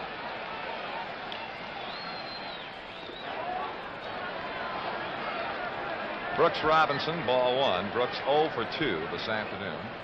Fly to left, grounded to second base. 1 out. Baltimore 7, Cincinnati 3. Out of play.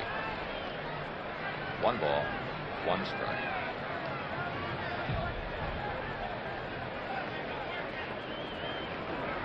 Cloninger gave us the first indication that that was going to go all the way. 1-2 to Brooks. The Orioles now have out-homered the Reds 10 home runs to 5 in this series.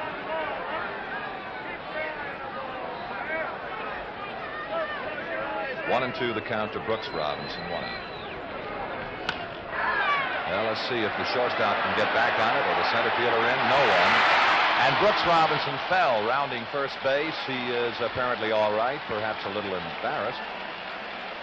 But that now is the 9th hit in the 1970 World Series for Brooks Robinson, tying a record that Kurt Gowdy mentioned earlier. The last one to do it, Bobby Richardson, 1961. The second hit off Cloninger and the 10th Baltimore hit in Game 5. Dave Johnson has walked and has singled to knock in the Baltimore run. 1 out. Brooks at first.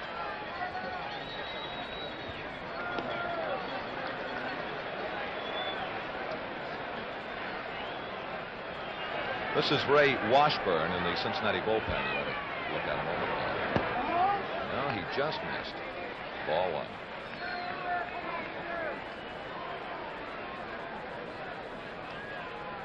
If you had been in Baltimore with us early this morning, you could not possibly have believed that the Orioles and the Reds could play a couple of innings, let alone get to the bottom of the 5th. Fair ball. In the left field corner, you're watching McRae. Brooks is to third, and they hold him there. And to second base, Dave Johnson, his second, a 2-base hit of the series.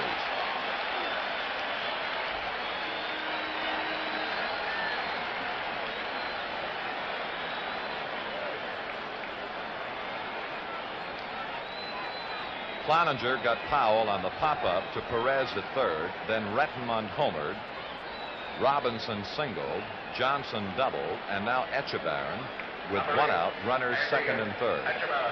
Outside of Clay Carroll, the Orioles have treated the bullpen of the Reds very roughly. And the strategy, as you see by Cincinnati, intentional pass to Echebarren.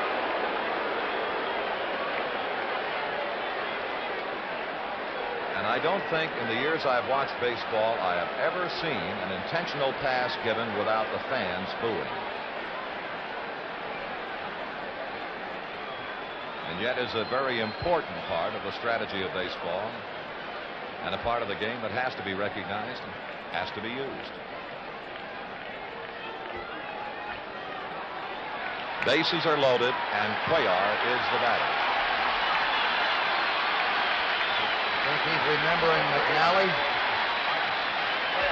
He might also be remembering a swing he made in Minnesota that a 29-mile-an-hour wind blew back fair for a grand slam home run in the Oriole-Minnesota playoff series.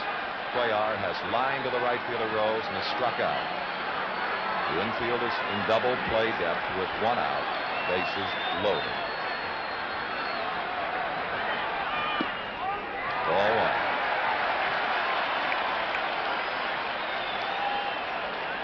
Here are the base runners. Here's the round.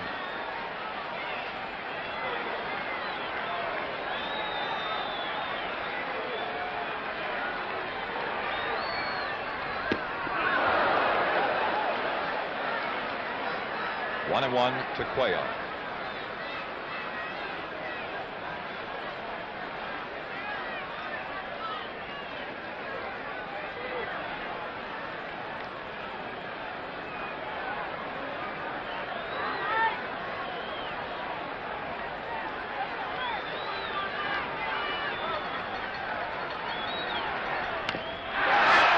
They might turn it to a double. Nope, they couldn't get Cuellar.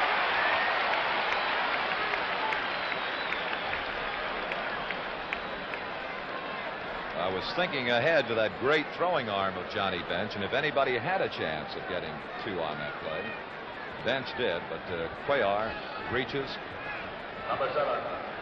as the force is executed on Brooks Robinson at the plate, 2 out.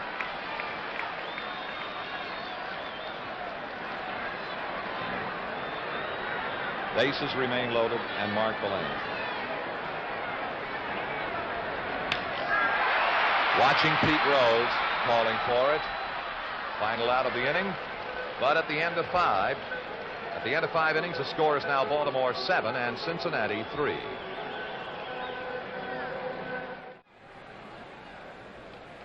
This is Linda Wareheim, who does this at the end of every 5 innings.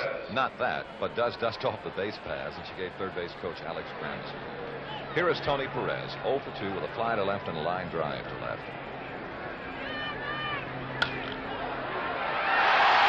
And you've seen again the defensive artistry of Baltimore shortstop Belanger, and again the Reds hit it right at somebody. Belanger, former basketball star at Pittsfield, Massachusetts, is tall. Look at the reach he has, and he can go to his right or left. Tough to get that ball through that left side of the Baltimore infield. Here is Johnny Bench. Single to knock in the Reds' first run. Let's see whether Dave Johnson, he will. Second baseman Johnson making the play. 2 down, top of the 6th.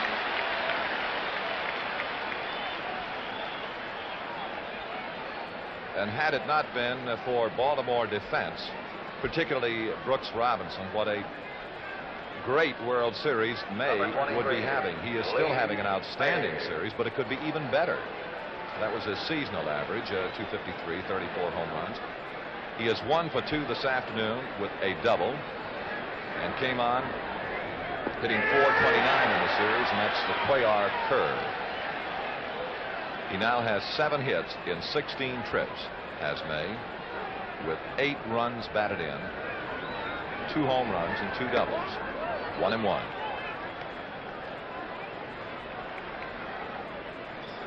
And if you take Brooks Robinson off third base, you can add more to the Lee May figures. 2 and 1. 2 out. Nobody out. Cuellar retired 11 in a row following McRae's double in the first inning.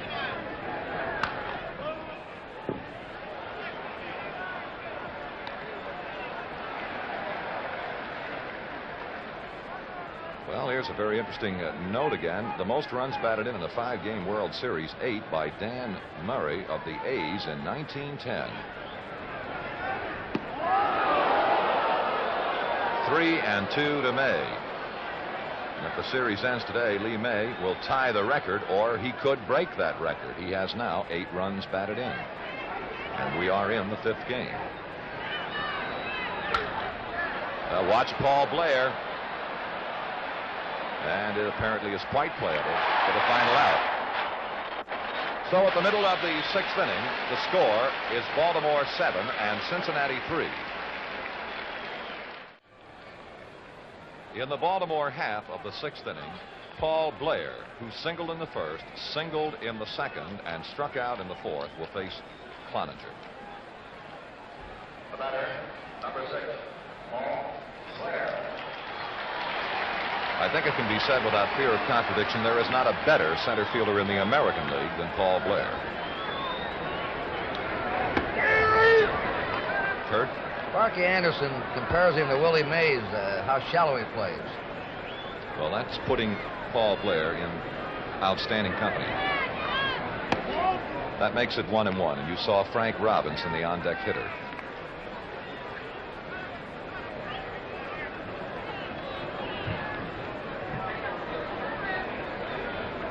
The 1-1 to Blair. No, just a bit high. 2 and 1.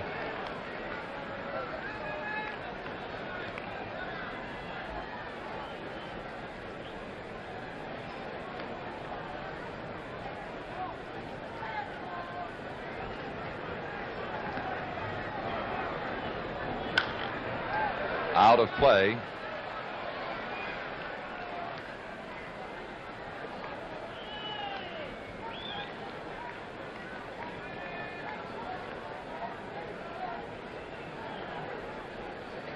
Baltimore with 7 runs, 11 hits. The Reds 3 runs on 4 hits.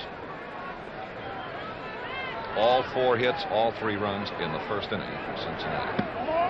3-2 to Blair.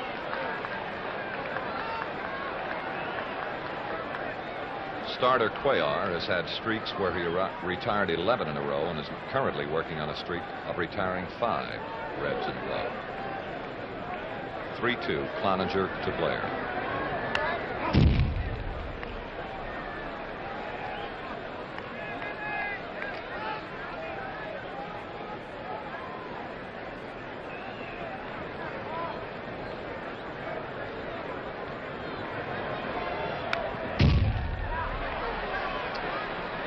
You're watching quite a battle as Cloninger is challenging Blair with the best he's got, that good fastball, and Blair is getting just a piece of it.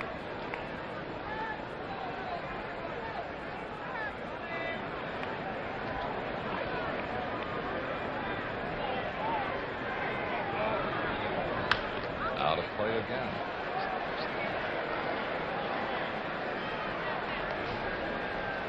There is activity in Cincinnati's bullpen. Washburn is up again. And again a 3-2. Cloninger to Blair. There's Washburn.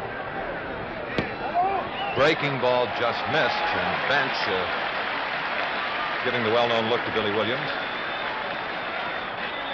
Cloninger's second walk. The first one was an intentional pass to Etchebarren in the 5th inning.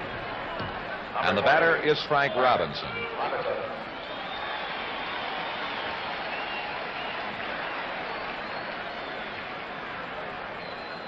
It was Frank who ignited the spark for Baltimore in the 1st inning after Cincinnati had tallied 3 times against Cuellar in the top of the 1st.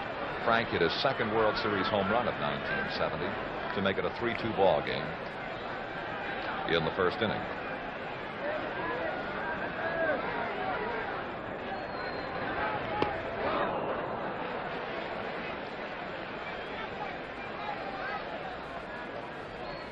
May holding with Blair. And Powell, the on-deck hitter. So Cloninger is working his way through the heavy end of the Baltimore batting order here in the bottom of the 6th.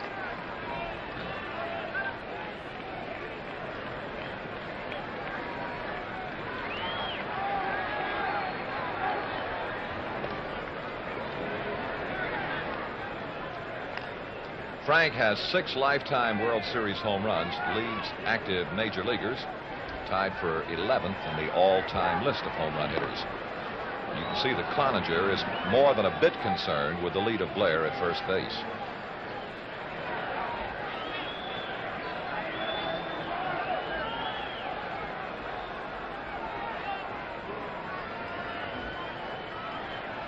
One strike pitch to Frank. 1-1. Blair held. He's not going anywhere.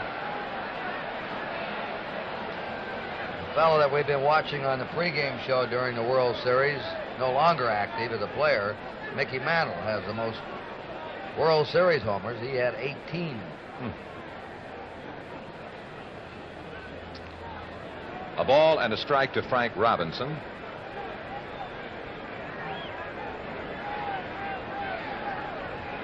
This will be a 1-1 pitch. And that's a good look at the lead of Blair at first. Out of play.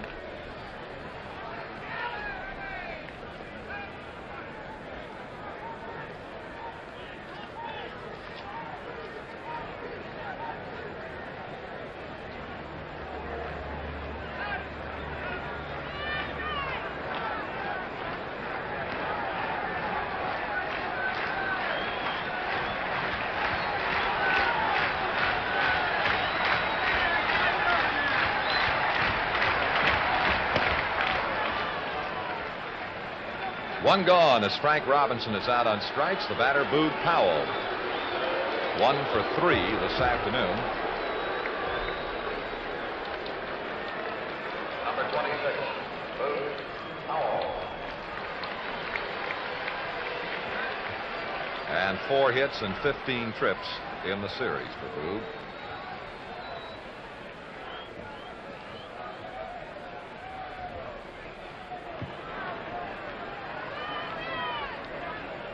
May is still holding with Blair at first base. Watching Blair on his way to third. The throw will be to second base. And Powell has his 2nd hit of this game, number 5.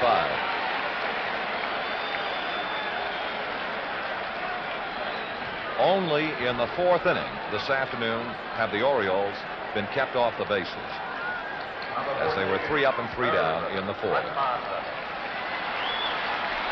Merv Rettenmund, 2 for 3 this afternoon, including a solo home run, last time at that, in the 5th inning. 1 out.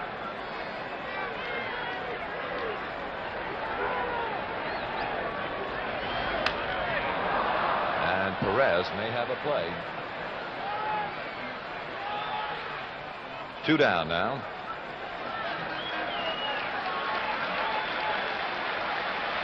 With 9 hits in a 5-game World Series, here is Brooks Robinson. Number 5, Brooks Robinson. And he's only hitting .474 in this World Series.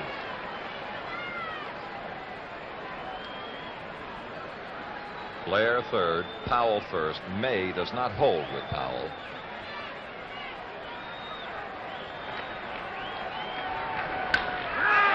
Good play by Perez, the short route for the force on Powell at second and the final out. At the end of the 6th inning, the score is Baltimore 7 and Cincinnati 3. In the event the World Series is over on Sunday, NBC will present NFL football. 1 o'clock Eastern Daylight Time, Baltimore at New York, Miami at Buffalo.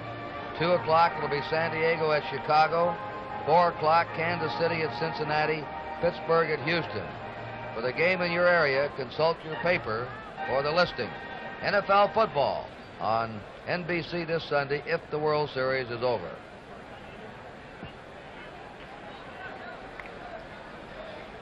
For the Cincinnati Reds, top of the 7th inning, it'll be McRae to lead off. Hal doubled in the 1st inning to knock in 2 of Cincinnati's 3 runs. Pop to the shortstop in the 4th. Ball 1.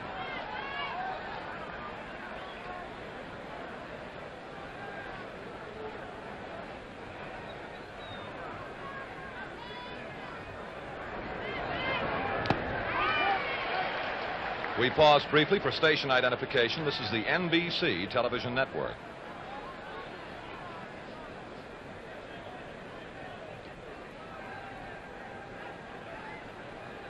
One pitch, Cuellar to McRae. Ball 2.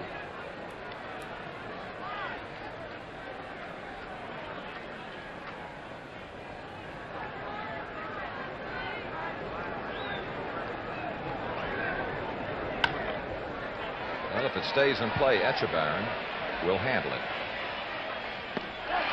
1 away.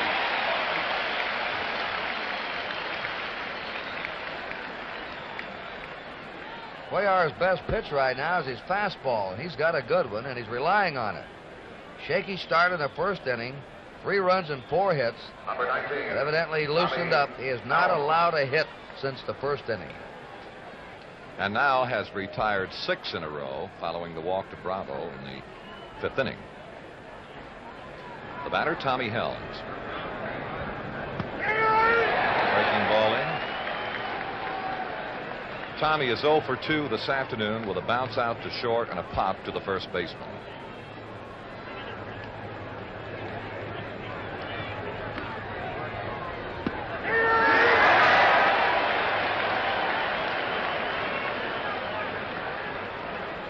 Washburn in the Cincinnati bullpen. 2-strike pitch to Helms. Foul ball. It's Concepcion, on deck hitter.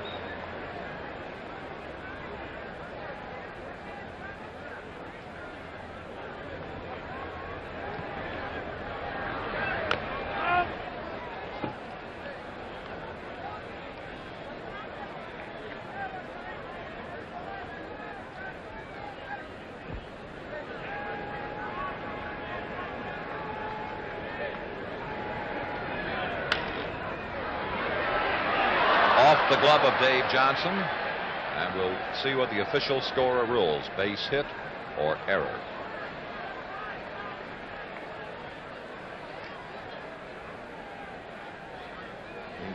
Base hit. And the first for Cincinnati since McRae's double in the 1st inning.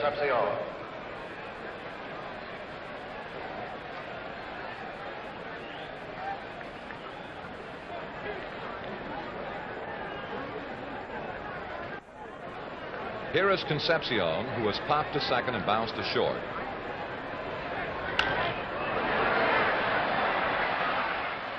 And he singles to right field. Down to second goes Helms, who had, of course, to hold. And now with 1 out, the Reds have put together back-to-back base hits, and we'll see who the pinch swinger could be for Cincinnati. Kurt? Frank Robinson gave it the old decoy that time, trying to make Helms believe that he was going to catch that ball, and nearly forced him at second.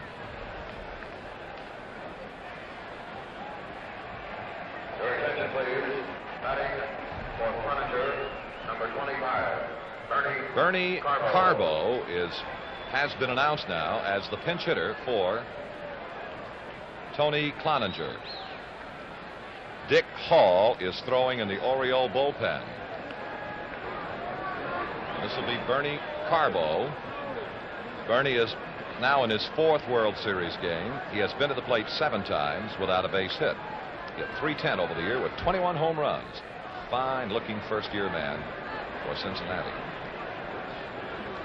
Well, the Reds have got something going with 1 out.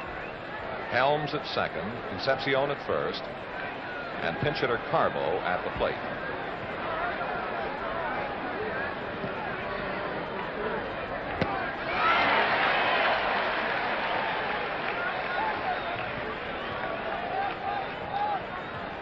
Frank Robinson was the man who nicknamed Oriole left-hander Cuellar Crazy Horse because of that magnificent countenance. Cuellar, 1, 2, double play, and the Orioles are out of the inning. At the middle of the 7th inning, the score continues: Baltimore 7 and Cincinnati 3.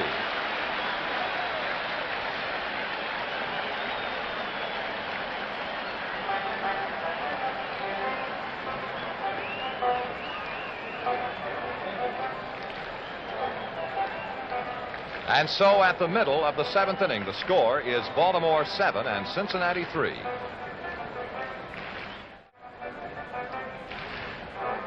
And now let's go downstairs to Tony Kubek. With me down on the field, one of the all-time great third baseman's wives, Mrs. Brooks Robinson. And Connie, I think we're going to be driving a new Dodge around after this World Series. He looks like he's heading for that MVP. Maybe. I don't know. He's having a heck of a series. Is he always that easygoing as he is on the field? Always. Never hollers at the kids, are you? Not too often. Nice talking to you, Connie. Real pleasure. Let's go back upstairs.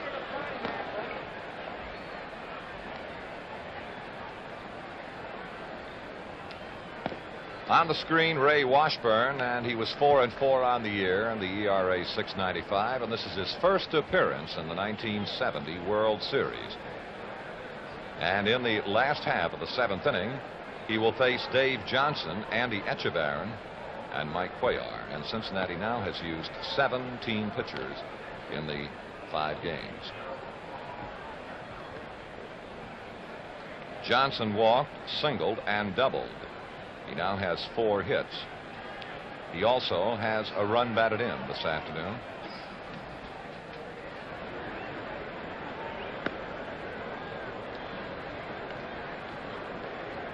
Ray Washburn makes his home in Kirkland, Washington, 32 years old. It's for the Cardinals in the 1967 and in the 68 World Series. Had a 1-1 record. Got into 4 games all told in those 2 series. Dave Johnson.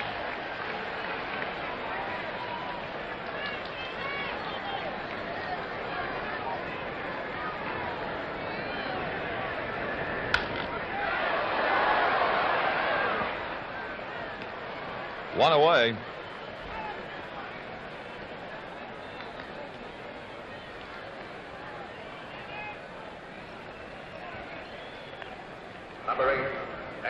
Here is Andy Etchebarren, singled in the 2nd inning, scored Baltimore's 4th run, fly to right, and was given an intentional pass in the 5th inning.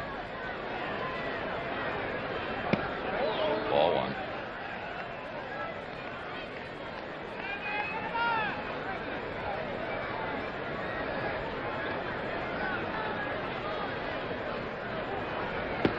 Ball 2.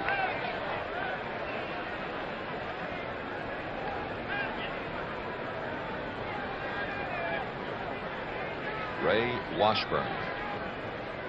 2-0 to Etchebarren.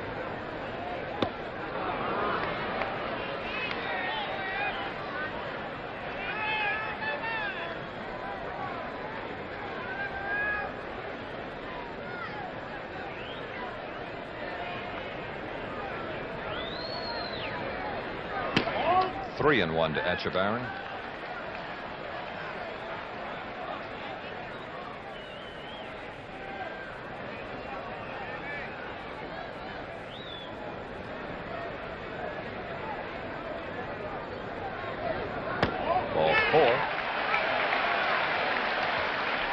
one-out walk to Echevarren brings out Mike Cuellar, and he should get a fine ovation from the Baltimore hands here at Memorial Stadium. Number 35. And also, Chuck, he's the only man in the lineup who hasn't had a base hit yet. He'll be trying to get one.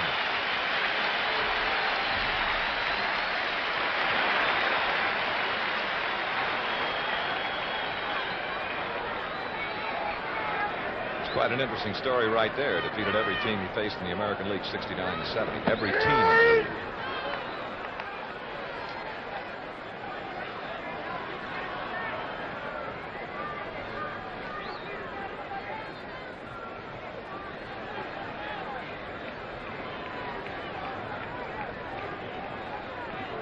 One strike to Cuellar.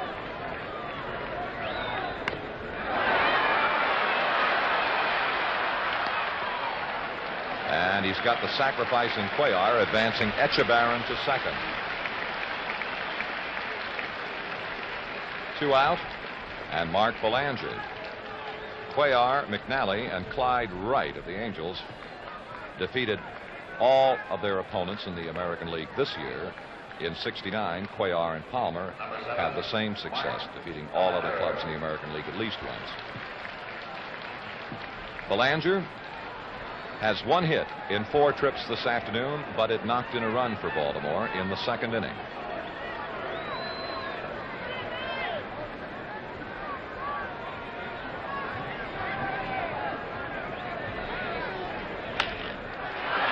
Tommy Helms got it to first in time to get Belanger, and that'll be the Oriole half of the 7th inning. So at the end of the 7th inning, the score is Baltimore 7 and Cincinnati 3.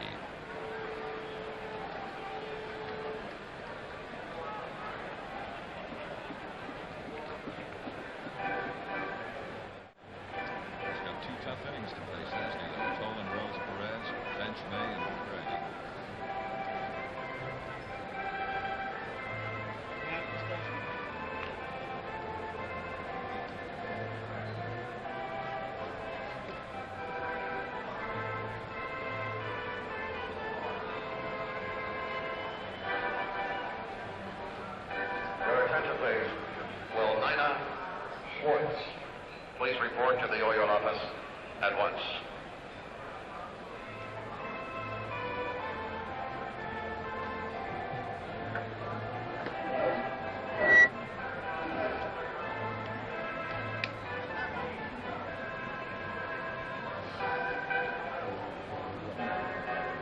It looks like David. Let me check. I think it's measured.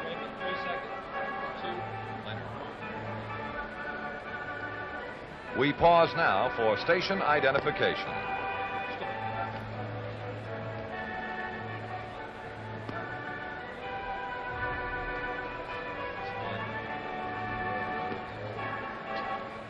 What's the difference? What's the difference?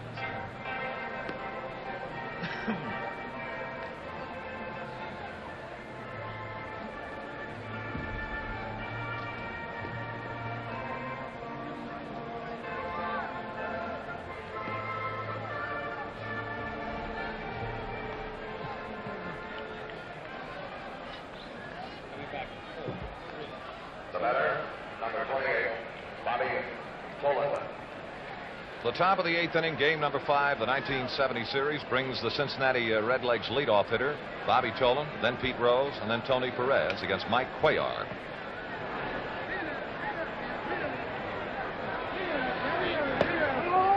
Did he or did he? He did not. It is a ball 1.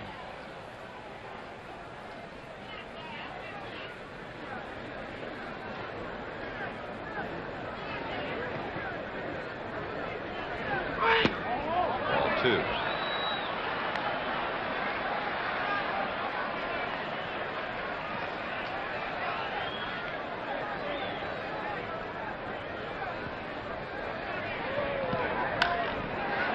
Now Blair is coming on in center field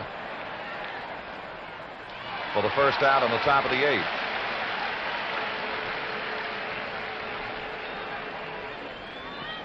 And now Pete Rose doubled in the Cincinnati first, scored the first run. Since then, grounded a second fly to right.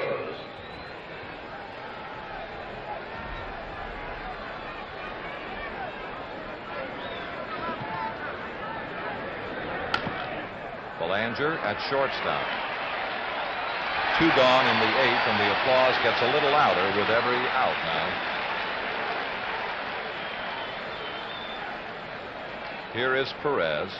Fly to left, line to left, and Belanger made a great leaping catch to take a base hit away from him in the 6th inning.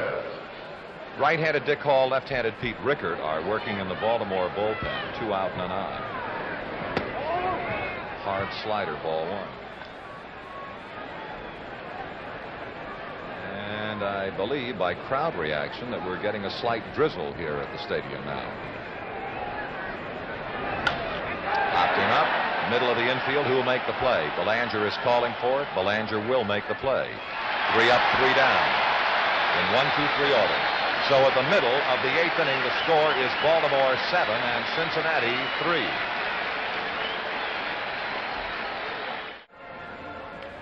Baltimore in the bottom of the 8th inning. Paul Blair, Frank Robinson, Boog Powell against Washburn. And apparently there is a slight drizzle beginning to fall at Memorial Stadium as we go to the last half of the 8th inning. And the Orioles have to consider themselves extremely fortunate that with the weather confronting them in Baltimore this morning and up until noon today, that they're able to get along as far as they have in Game 5 without a deluge. Thunderstorms were predicted, intermittent rain, and this is the first drizzle that we have had since the early moments of the game. Blair. Strike 1. Blair has had 2 hits and 3 trips.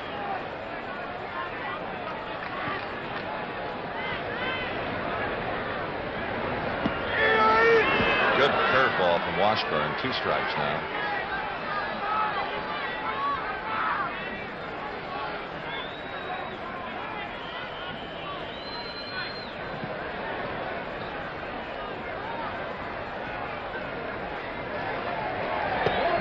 One and 2.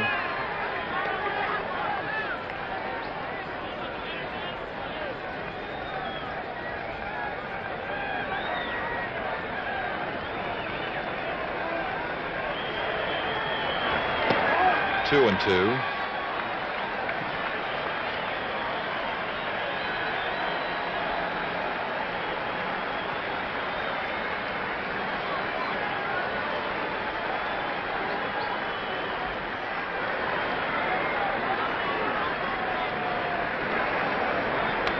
Out of play.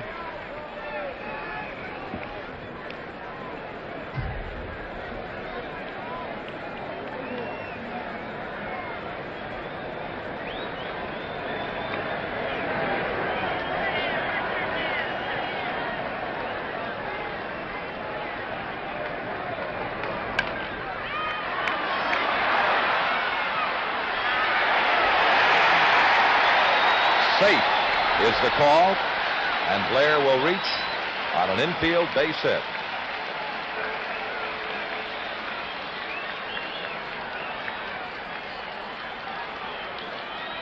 This is quite an effort here by Concepcion. A throw with something on it, just missing Blair at first. But Blair has come up with his 3rd hit today, and now, like Brooks Robinson, he has 9 hits in a 5-game World Series if this one ends today. Frank Robinson homered in the 1st inning with a man aboard. Since then, has fly to center, hit a shot off the pitcher and was thrown out by third baseman Perez in the 4th inning and struck out in the 6th. Ball 1. Ball 2. At the plate low.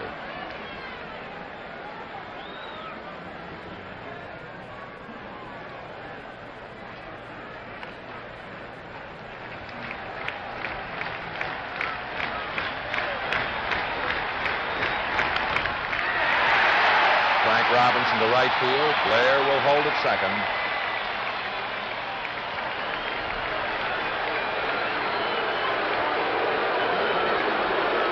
And it's Boog.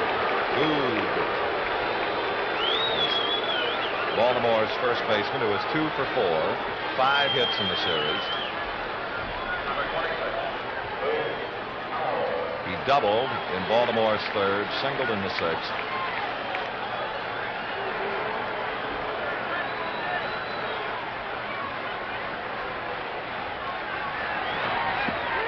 Good curve from Washburn. Strike one.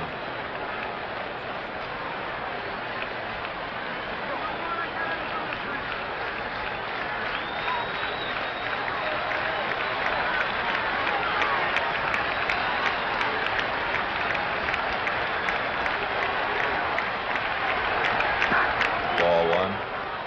Clay Carroll is throwing in the Cincinnati bullpen. Here he is. By far the most effective of Cincinnati's relief pitchers in the series. 1-1 the count to Powell. Blair second, Frank Robinson first.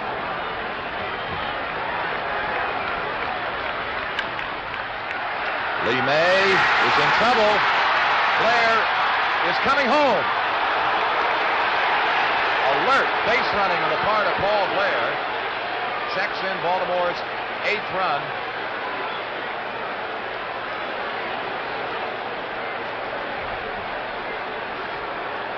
Here's the replay. This ball hit hard, backs May up, and then handcuffs it. He loses his underfooting. Slips and falls down. As Tommy Helms picking the ball up, throwing the pitcher, and Blair scored on the play. The pitcher with his back to the plate.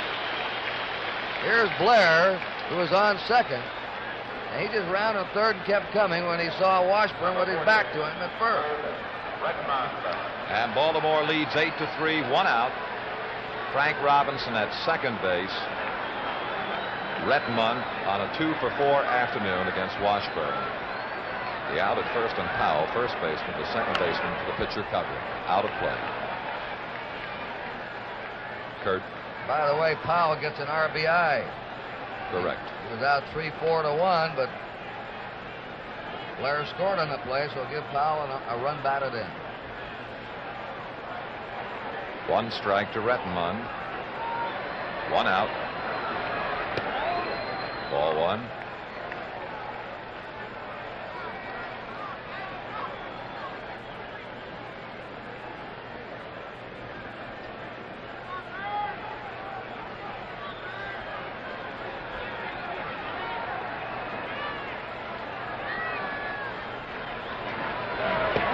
Ball two.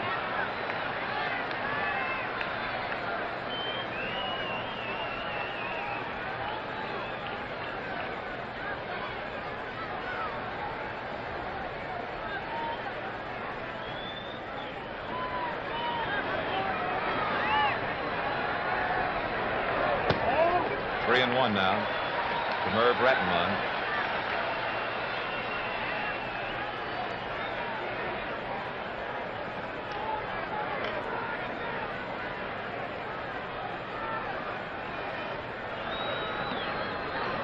Frank Robinson, the runner at second.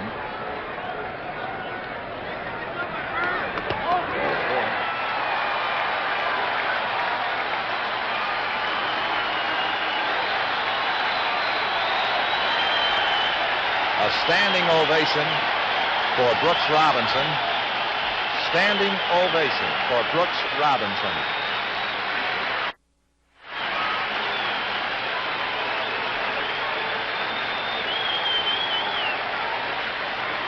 We're going to bring Clay Carroll on. Brooks Robinson has a chance if this series ends today. If he gets a base hit to break the all-time record for most hits in a 5-game series. He and Blair each have 9. So while we wait for the pitching change, there's a break in the action here at Baltimore with a score of the Baltimore Orioles 8 and the Cincinnati Reds 3.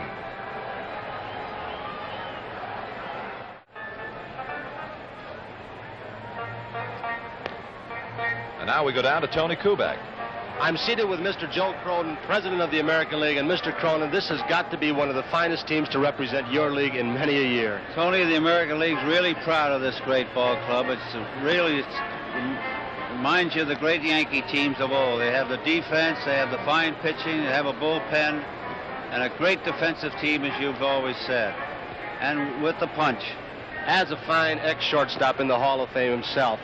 What about Belanger? He's kind of unsung on this team. Isn't Belanger a fine fielder? He's sure-fisted, got a great arm, good on relays, and I think that jump and catch that he made of that line drive off Perez. Incidentally, Perez hit the ball good both times. That one to Belanger and the one to left field.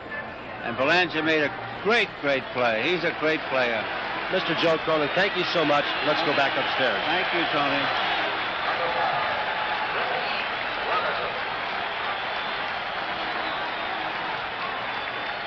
Here is Brooks Robinson, 1 out, Baltimore runners. Retmund at first, Frank Robinson at second in time. Clay Carroll, and he has been truly magnificent for Cincinnati in the 1970 series. Now let's see if it's in or out of play. Giving it a look is McCray, and it is out of play. And a fine catch by that spectator. Clay Carroll, for the Reds in 1970, is now in his 4th game of the 5-game series to date. He has won a game without a defeat yesterday's, pitching 8 1/3 innings, allowing only 4 hits, walking 2, and striking out 9. 1 strike to Brooks. Good fastball from Carroll, 2 strikes. Looking ahead to the Cincinnati 9th bench, May, McCray are the 2 batters against Cuellar. Out of play.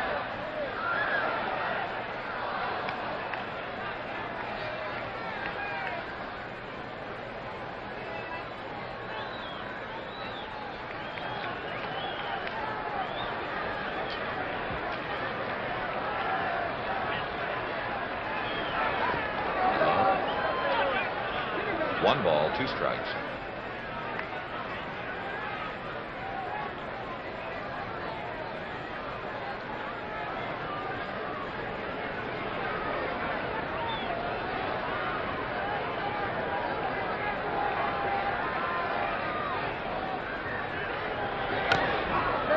Count holding 1-2.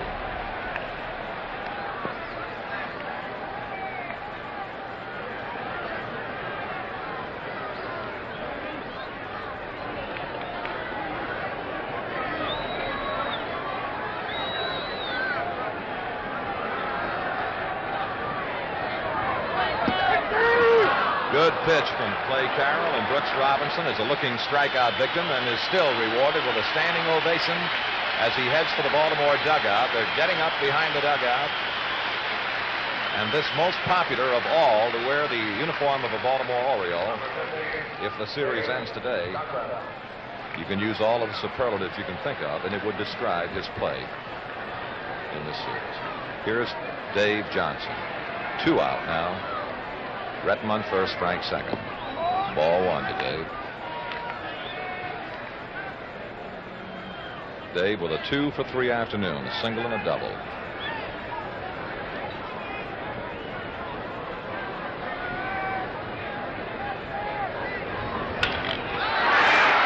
Baltimore continues. Frank Robinson around third, and he scores run number 9.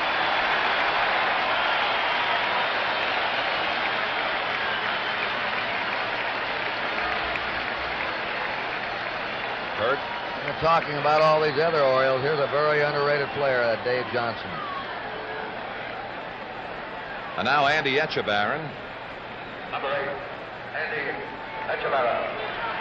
Andy has singled, flied to right, and walked twice. One of those times intentionally.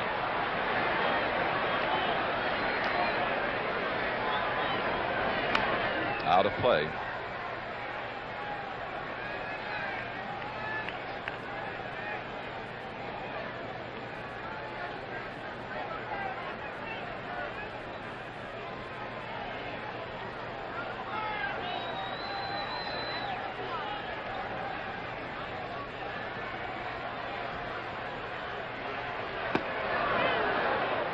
Two strikes to Etchebarren. Runs 8 and 9 are charged to Washburn.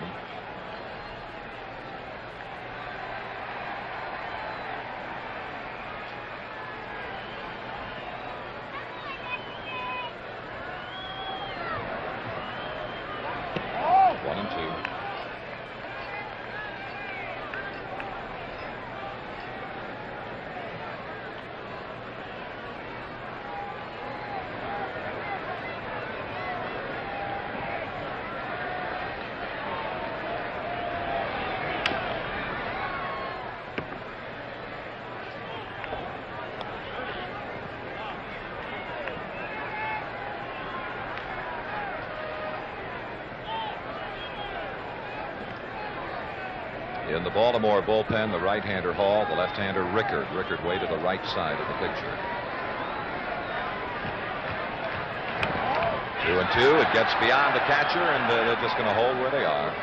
No advance. 2 out in the inning, and 2-2 now to count to Etchebarren. Again, I point to the Cincinnati ninth inning. 2 batters, Bench, May, and McRae.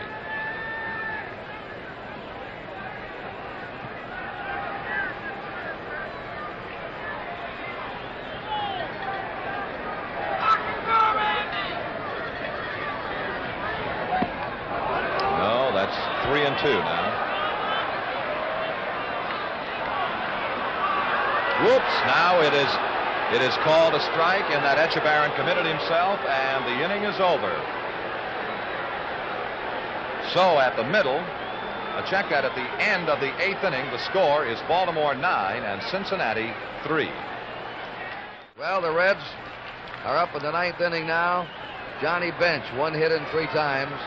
Mike Cuellar is inside. Cuellar gave up 4 hits and 3 runs. The Reds jumped out to a 3-0 lead in the first inning, but Cuellar has shut them out since. Foul ball. 1-1. And as Earl Weaver remarked before the game, I may let him stay in there longer than I normally would another pitcher. Sometimes he gets roughed up in the first inning or 2, but he needs to loosen up. And he started loosening up in the second inning. Strike. 1 ball, 2 strikes. Cuellar finished the season strong like he did last year. He's had 2 great finishes in a row. Slow curve, high. They smell the blood here in Baltimore. This crowd roaring now in every pitch.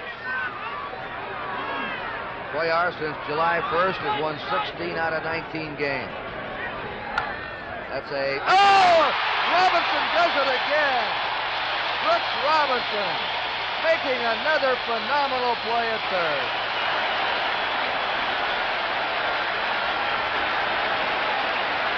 Here it is. You watch it. We're getting used to seeing this. Diving, taking it in foul territory. It's been a baseball ballet at third base in the 73rd. A long drive foul by Lee May. And Robinson has already been named the winner of the 16th annual Sport Magazine World Series Award as the outstanding player in the 70 series. No question about it. Strike 2 to Lee May, who's been the top player for the Reds. Lee May deserves a lot of credit. He's had a great series.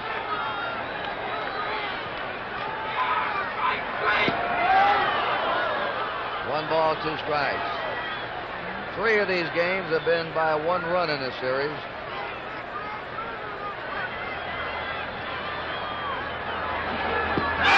Checking out. The Orioles are 1 out away from the World Championship. And I don't believe there's much doubt that Brooks Robinson has been the difference. Mrs. Cuellar in the white dress, and she has the movie camera in her hand. Her husband's made a comeback today, as he did the last 2 years, getting off the slow starts and then gathering steam as the season went along. Attention, please. Batting for McRae. Only 2 singles off him since the first inning. Corrales. Pat Corrales, the catcher, now coming up to bat. Alan Rothman, our statistician in this World Series, and Huey McDermott, our stage manager. We get the last out, stand by. We'll switch you to the Baltimore locker room. Hit down to Robinson. It's fitting he makes the final out. Brooks Robinson throws him out. Baltimore is the world champ.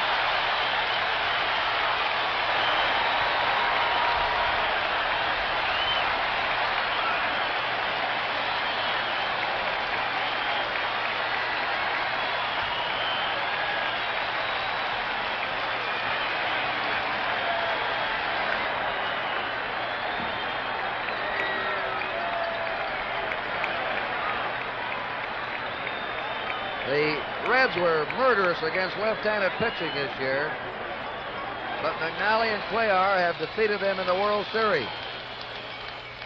This is the clubhouse. The players are coming in. Paul Blair had 9 hits in the series. He led the series in hitting with an average of .474.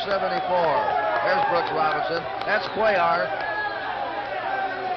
Andy Etchebarren, the catcher.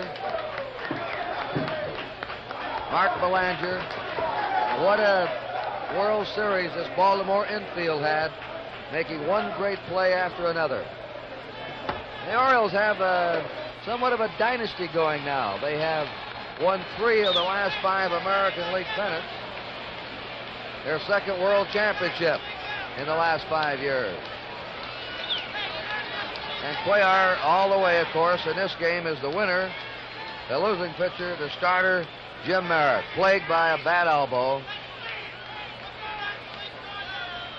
Baltimore had good pitching in the series, excellent hitting. They set a record for most home runs by a team in a 5-game series. The old record was 7 by the Yankees in '61. The Orioles hit 10 home runs in this series. They had great fielding. They had the balance that they had all year, hitting, pitching, and defense. And now let's go down to the World Champions Clubhouse. Well, we're in the clubhouse of the world champion Baltimore Orioles, and the first to business will be Commissioner Bowie Kuhn presenting the championship trophy to the most deserving manager in baseball, Earl Weaver. Commissioner. Earl, on behalf of all baseball, I want to present this championship award to you, for you and for all the Orioles. We knew you were a great baseball team. We knew it last year. You've proven yourself real world champions. We're all proud of you. Your trophy. Thank you very much, Commissioner. It's a tribute to all the ball players and all the things they've done the last 2 years. And we wanted it so bad last year. I'm just glad we got it this year. Thank you very much, Earl. And right beside you is Mr. Gerald C. Hofberger. Jerry, how do you feel about this trophy? Well, I feel fine, but if Earl doesn't stop shaking, the whole building's going to fall down. There's Harry Dalton and Frank Cashin, and I think they deserve a lot of congratulations, too. Earl, let's see if we can't get Harry Dalton and Frank Cashin in here for the benefit of our NBC cameraman. Would you come over, please, Frank? I'm sure that's and Harry Dalton. Earl, stay here. Will you please with Harry? Thank you very much. Ladies and gentlemen, here's the Executive Vice President of the Baltimore Orioles, Frank Cashin, with Earl Weaver, and General Manager Harry Dalton right over here. Harry, what do you have to say for us? Chuck, I can't say anything. We're just tremendously excited and thrilled and so very proud of everybody on this team. They've done an excellent job all year. And our Executive Vice President of Baltimore, Frank Cashin. Thank you, Chuck. I'm very happy for the ball club, which is an excellent one, and very happy for Jerry Hofberger, who's a great owner and really deserves it. What a difference a year makes. Yes, it is. Earl, can you say a few brief words about this past year? I was with you every game, and nobody said a word about what happened last year in the World Series. There wasn't any revenge at all. No, what do you feel I don't about think this so. club? No, I just thought we had the best team starting out in spring training, and I said that we should win our division, definitely win our division, and whatever happened in a Minnesota series would happen because it's a short series. And the same with the World Series, but we wanted it all if we could possibly get it. Is this club better this year than the '69 club? I don't know. I really don't know. People have been asking me that, and I just can't answer. Earl, I know where you want to be, out with your men. Go Yeah, ahead. Congratulations again, Earl Weaver. Thank you very much. And we'll see if we can't get somebody. Hey, here he is. Here is the winning pitcher in the deciding game of the 1970 World Series, Mike Cuellar. Mike, I'll not ask questions. Anything you care to say for the NBC worldwide television audience? Well, like I said, I'm so excited now to get it, real happy now with the guys over here. With all the teammates do the job over here. Beautiful. Well, we heard about stiffness in the shoulder and not feeling too well prior to the game. Would you comment on that, please? Yeah, yesterday I feel a little bit, on the shoulder, a little hurt. What about a hip? No, I just tried to concentrate on the pitching today. Okay. Mike Cuellar, this has to be for you the biggest moment in baseball. That's the biggest moment in baseball for me. Bro. And there's only one thing you'd like to do, and that would be repeat it again next year, correct? I hope so. We're going to try hard. We're going to try hard. Mike Cuellar, thank you very much, and let's bring in Brooks Robinson right over here. Brooks, would you come over here, please? Here is Brooks Robinson, and Brooks, everyone tells me that you're going to be the player of the 1970 World Series. Any comments? No, I'm just glad it's over. It was a great series, and things just really broke great for me. And I tell you, it took 25 of us, and this group worked together and played together and all year, and it's great to be number one. Brooks, you've been with this organization a long time. Are there any differences, any changes that have come along in developing of the ball club that you think have perhaps highlighted the success they enjoy this afternoon? Well, I tell you, getting Frank Robinson in '66 really put us over the hump. We were a good ball club. That made us the best around for a while, and I just hope we can. I'm going to enjoy it for a whole year, and in spring training we start all over again even. Well, it's great to win. It's the only thing as far as Baltimore is concerned, but you did play a very fine baseball team in Cincinnati, and I'm sure the people would like to hear your comments on those Reds. Well, we certainly respected them quite a bit. We caught them kind of short-handed without their best pitcher the first of the year, Simpson, and of course Merritt. He certainly wasn't himself today. He pitched against us in this league, and he just wasn't throwing. I know he had a bad elbow, and that was the big thing. I felt like we were going to score on their ball club, and if we kept them from breaking it wide open, well, we'd be in good shape. Brooks, congratulations. Everyone has enjoyed the great success that you have had in this 1970 series. And speaking of gentlemen, we have one trying to move into our picture. If you'll come right in right now. Sparky Anderson, the manager of the Cincinnati Reds. I just want to say the best ball club won, and I'd like to say that I hope the writers now give Earl Weaver what he deserves. This guy, somebody ought to shoot him. Nice going, man. Sparky Anderson, ladies and gentlemen, the manager of the Cincinnati Reds, and what a great tribute from a fine gentleman, Sparky Anderson, to come over to the Winners Clubhouse and congratulate Brooks Robinson and manager Earl Weaver, and of course the Baltimore Orioles, who are in the midst of a very fine celebration. We're looking around for Tony Kubek to see if Tony has another one of the Orioles that he'll be bringing up here for us, and we'll be happy to talk to any and every one that Tony will bring up here.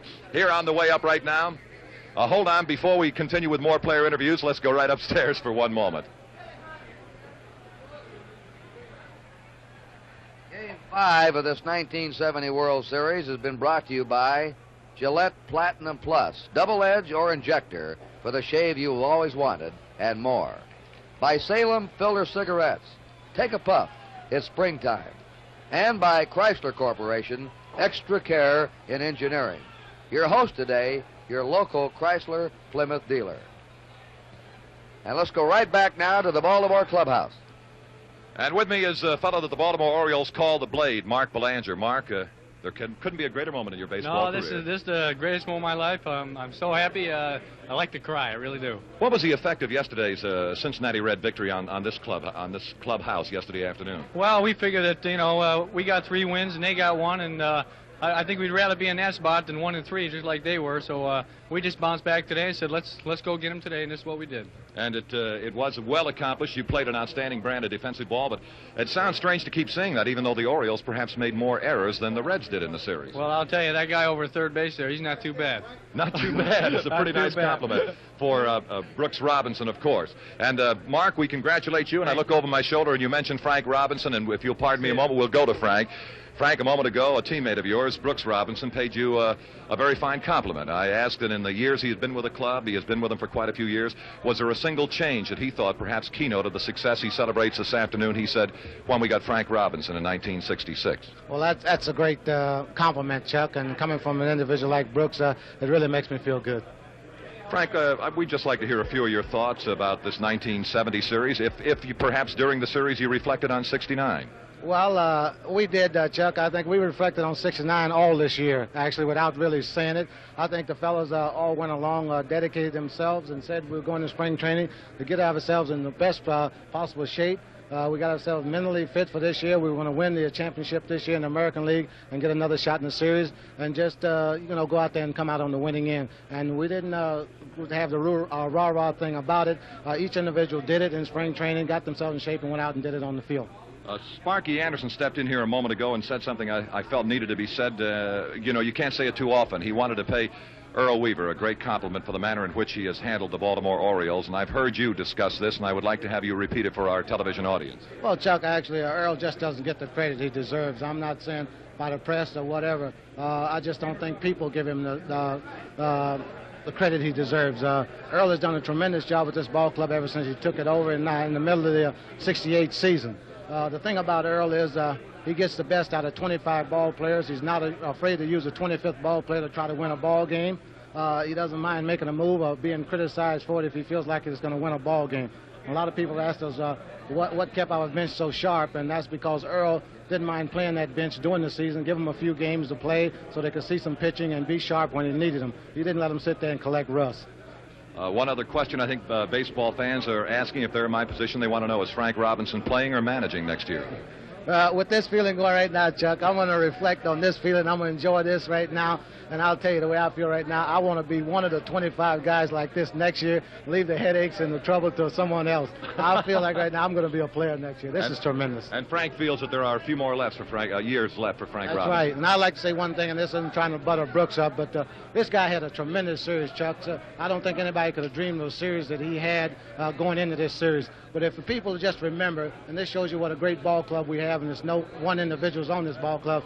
In the third inning, Brooks Robinson has the hottest series, but he went to right with a man on second, nobody out, and got the man over the third. And this just shows you what this ball club has done. No one is too big on this ball club, and I'd just like to take my hat off to Brooks. He's done a hell of a job, this series. This guy's always done it when the chips are down. He's able to come up with the big plays and drive in the big run. Frank Robinson, again, congratulations and thank you for your kind words. And we have Dave McNally coming into our picture right now. Thank you, Frank Robinson. Well, Dave, this is way back in February when the pitchers reported down to spring training. This is the afternoon that you were looking forward to, right? This is what we're shooting for, and I'm so happy we made it, I can't believe it. And two of Baltimore's left-handers, Cuellar and McNally, went the route and defeated a fine baseball team that has had great success against left-handed pitching. Well, Chuck, they're an excellent hitting ball club and a real good ball club all around, and I was very happy and fortunate to beat them in the series, but I wouldn't want to pitch against them for a living. I understand. Dave, without, really speaking out of school, the Baltimore scouts that looked at the Cincinnati Red Ball Club, would you comment on the information they made available to you? Well, they did an excellent job of scouting the Cincinnati players, and almost any time we got the ball where they told us to get it, we made outs, but we made some mistakes, and they jumped on them. But another fine ball club. And Dave McNally, you're headed for a winter of golf. Is that correct? A winter of golf and relaxation. But a little bit of a celebration prior to the golf. I think we might find room for a party somewhere. Dave, improve that swing of yours. I think they'd like to see another Grand Slam home run. Okay, thank you, Chuck. Thank you, Dave McNally. And here's a young fellow that you speak of courageous athletes. I'd like to introduce the Baltimore Bat Boy. This is Jay Mazzone. And Jay, this just say whatever you'd like to right now. This is the greatest bunch of guys in the world. Couldn't have anybody better. Thanks, Chuck. All right, Jay, and we congratulate you. This young man is just an outstanding example of what it takes to be successful in this way of life. Pitcher Jim Harden. And Jim, what about this feeling this afternoon? It's the greatest I've ever had. It's unbelievable, really. I didn't contribute in the series, but I was some kind of happy to be here. It's a nice kind of a habit to get into, Jim Harden, is it not? Every year. I'd like to bring in some of the boys who sometimes have been referred to as second-line players. There's no such thing. Manager Earl Weaver says there are 25. Chico Simone. Chico, you had the base hit out in Cincinnati. Thank you, Chuck, and that was a great thrill, but I think this one is bigger. And right alongside of Chico is Marcelino Lopez. Come on in here, Marcy. You came in to pitch to a left-handed hitter and did your job in Cincinnati. Well, that's the greatest moment of my life. I was hurt for 2 years. I never thought I was going to see this before. I feel so grateful. I don't have a word to say. I just want to say it. I know I didn't see my mother for 10 years, probably watching me on TV now. I like to say hello, and I'm all right. This is a great moment in my life, and I hope next year we do it again. Bless you, Marcelino, and we do hope that your mother has seen you this afternoon.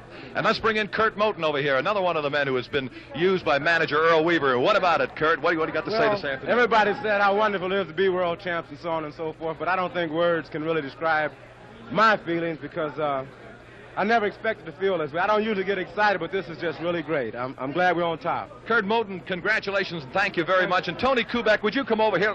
Here is Pete Riggard. What do you say, Pete? How's it feel right Beautiful. now? Silly question. Beautiful. Isn't it? Of course.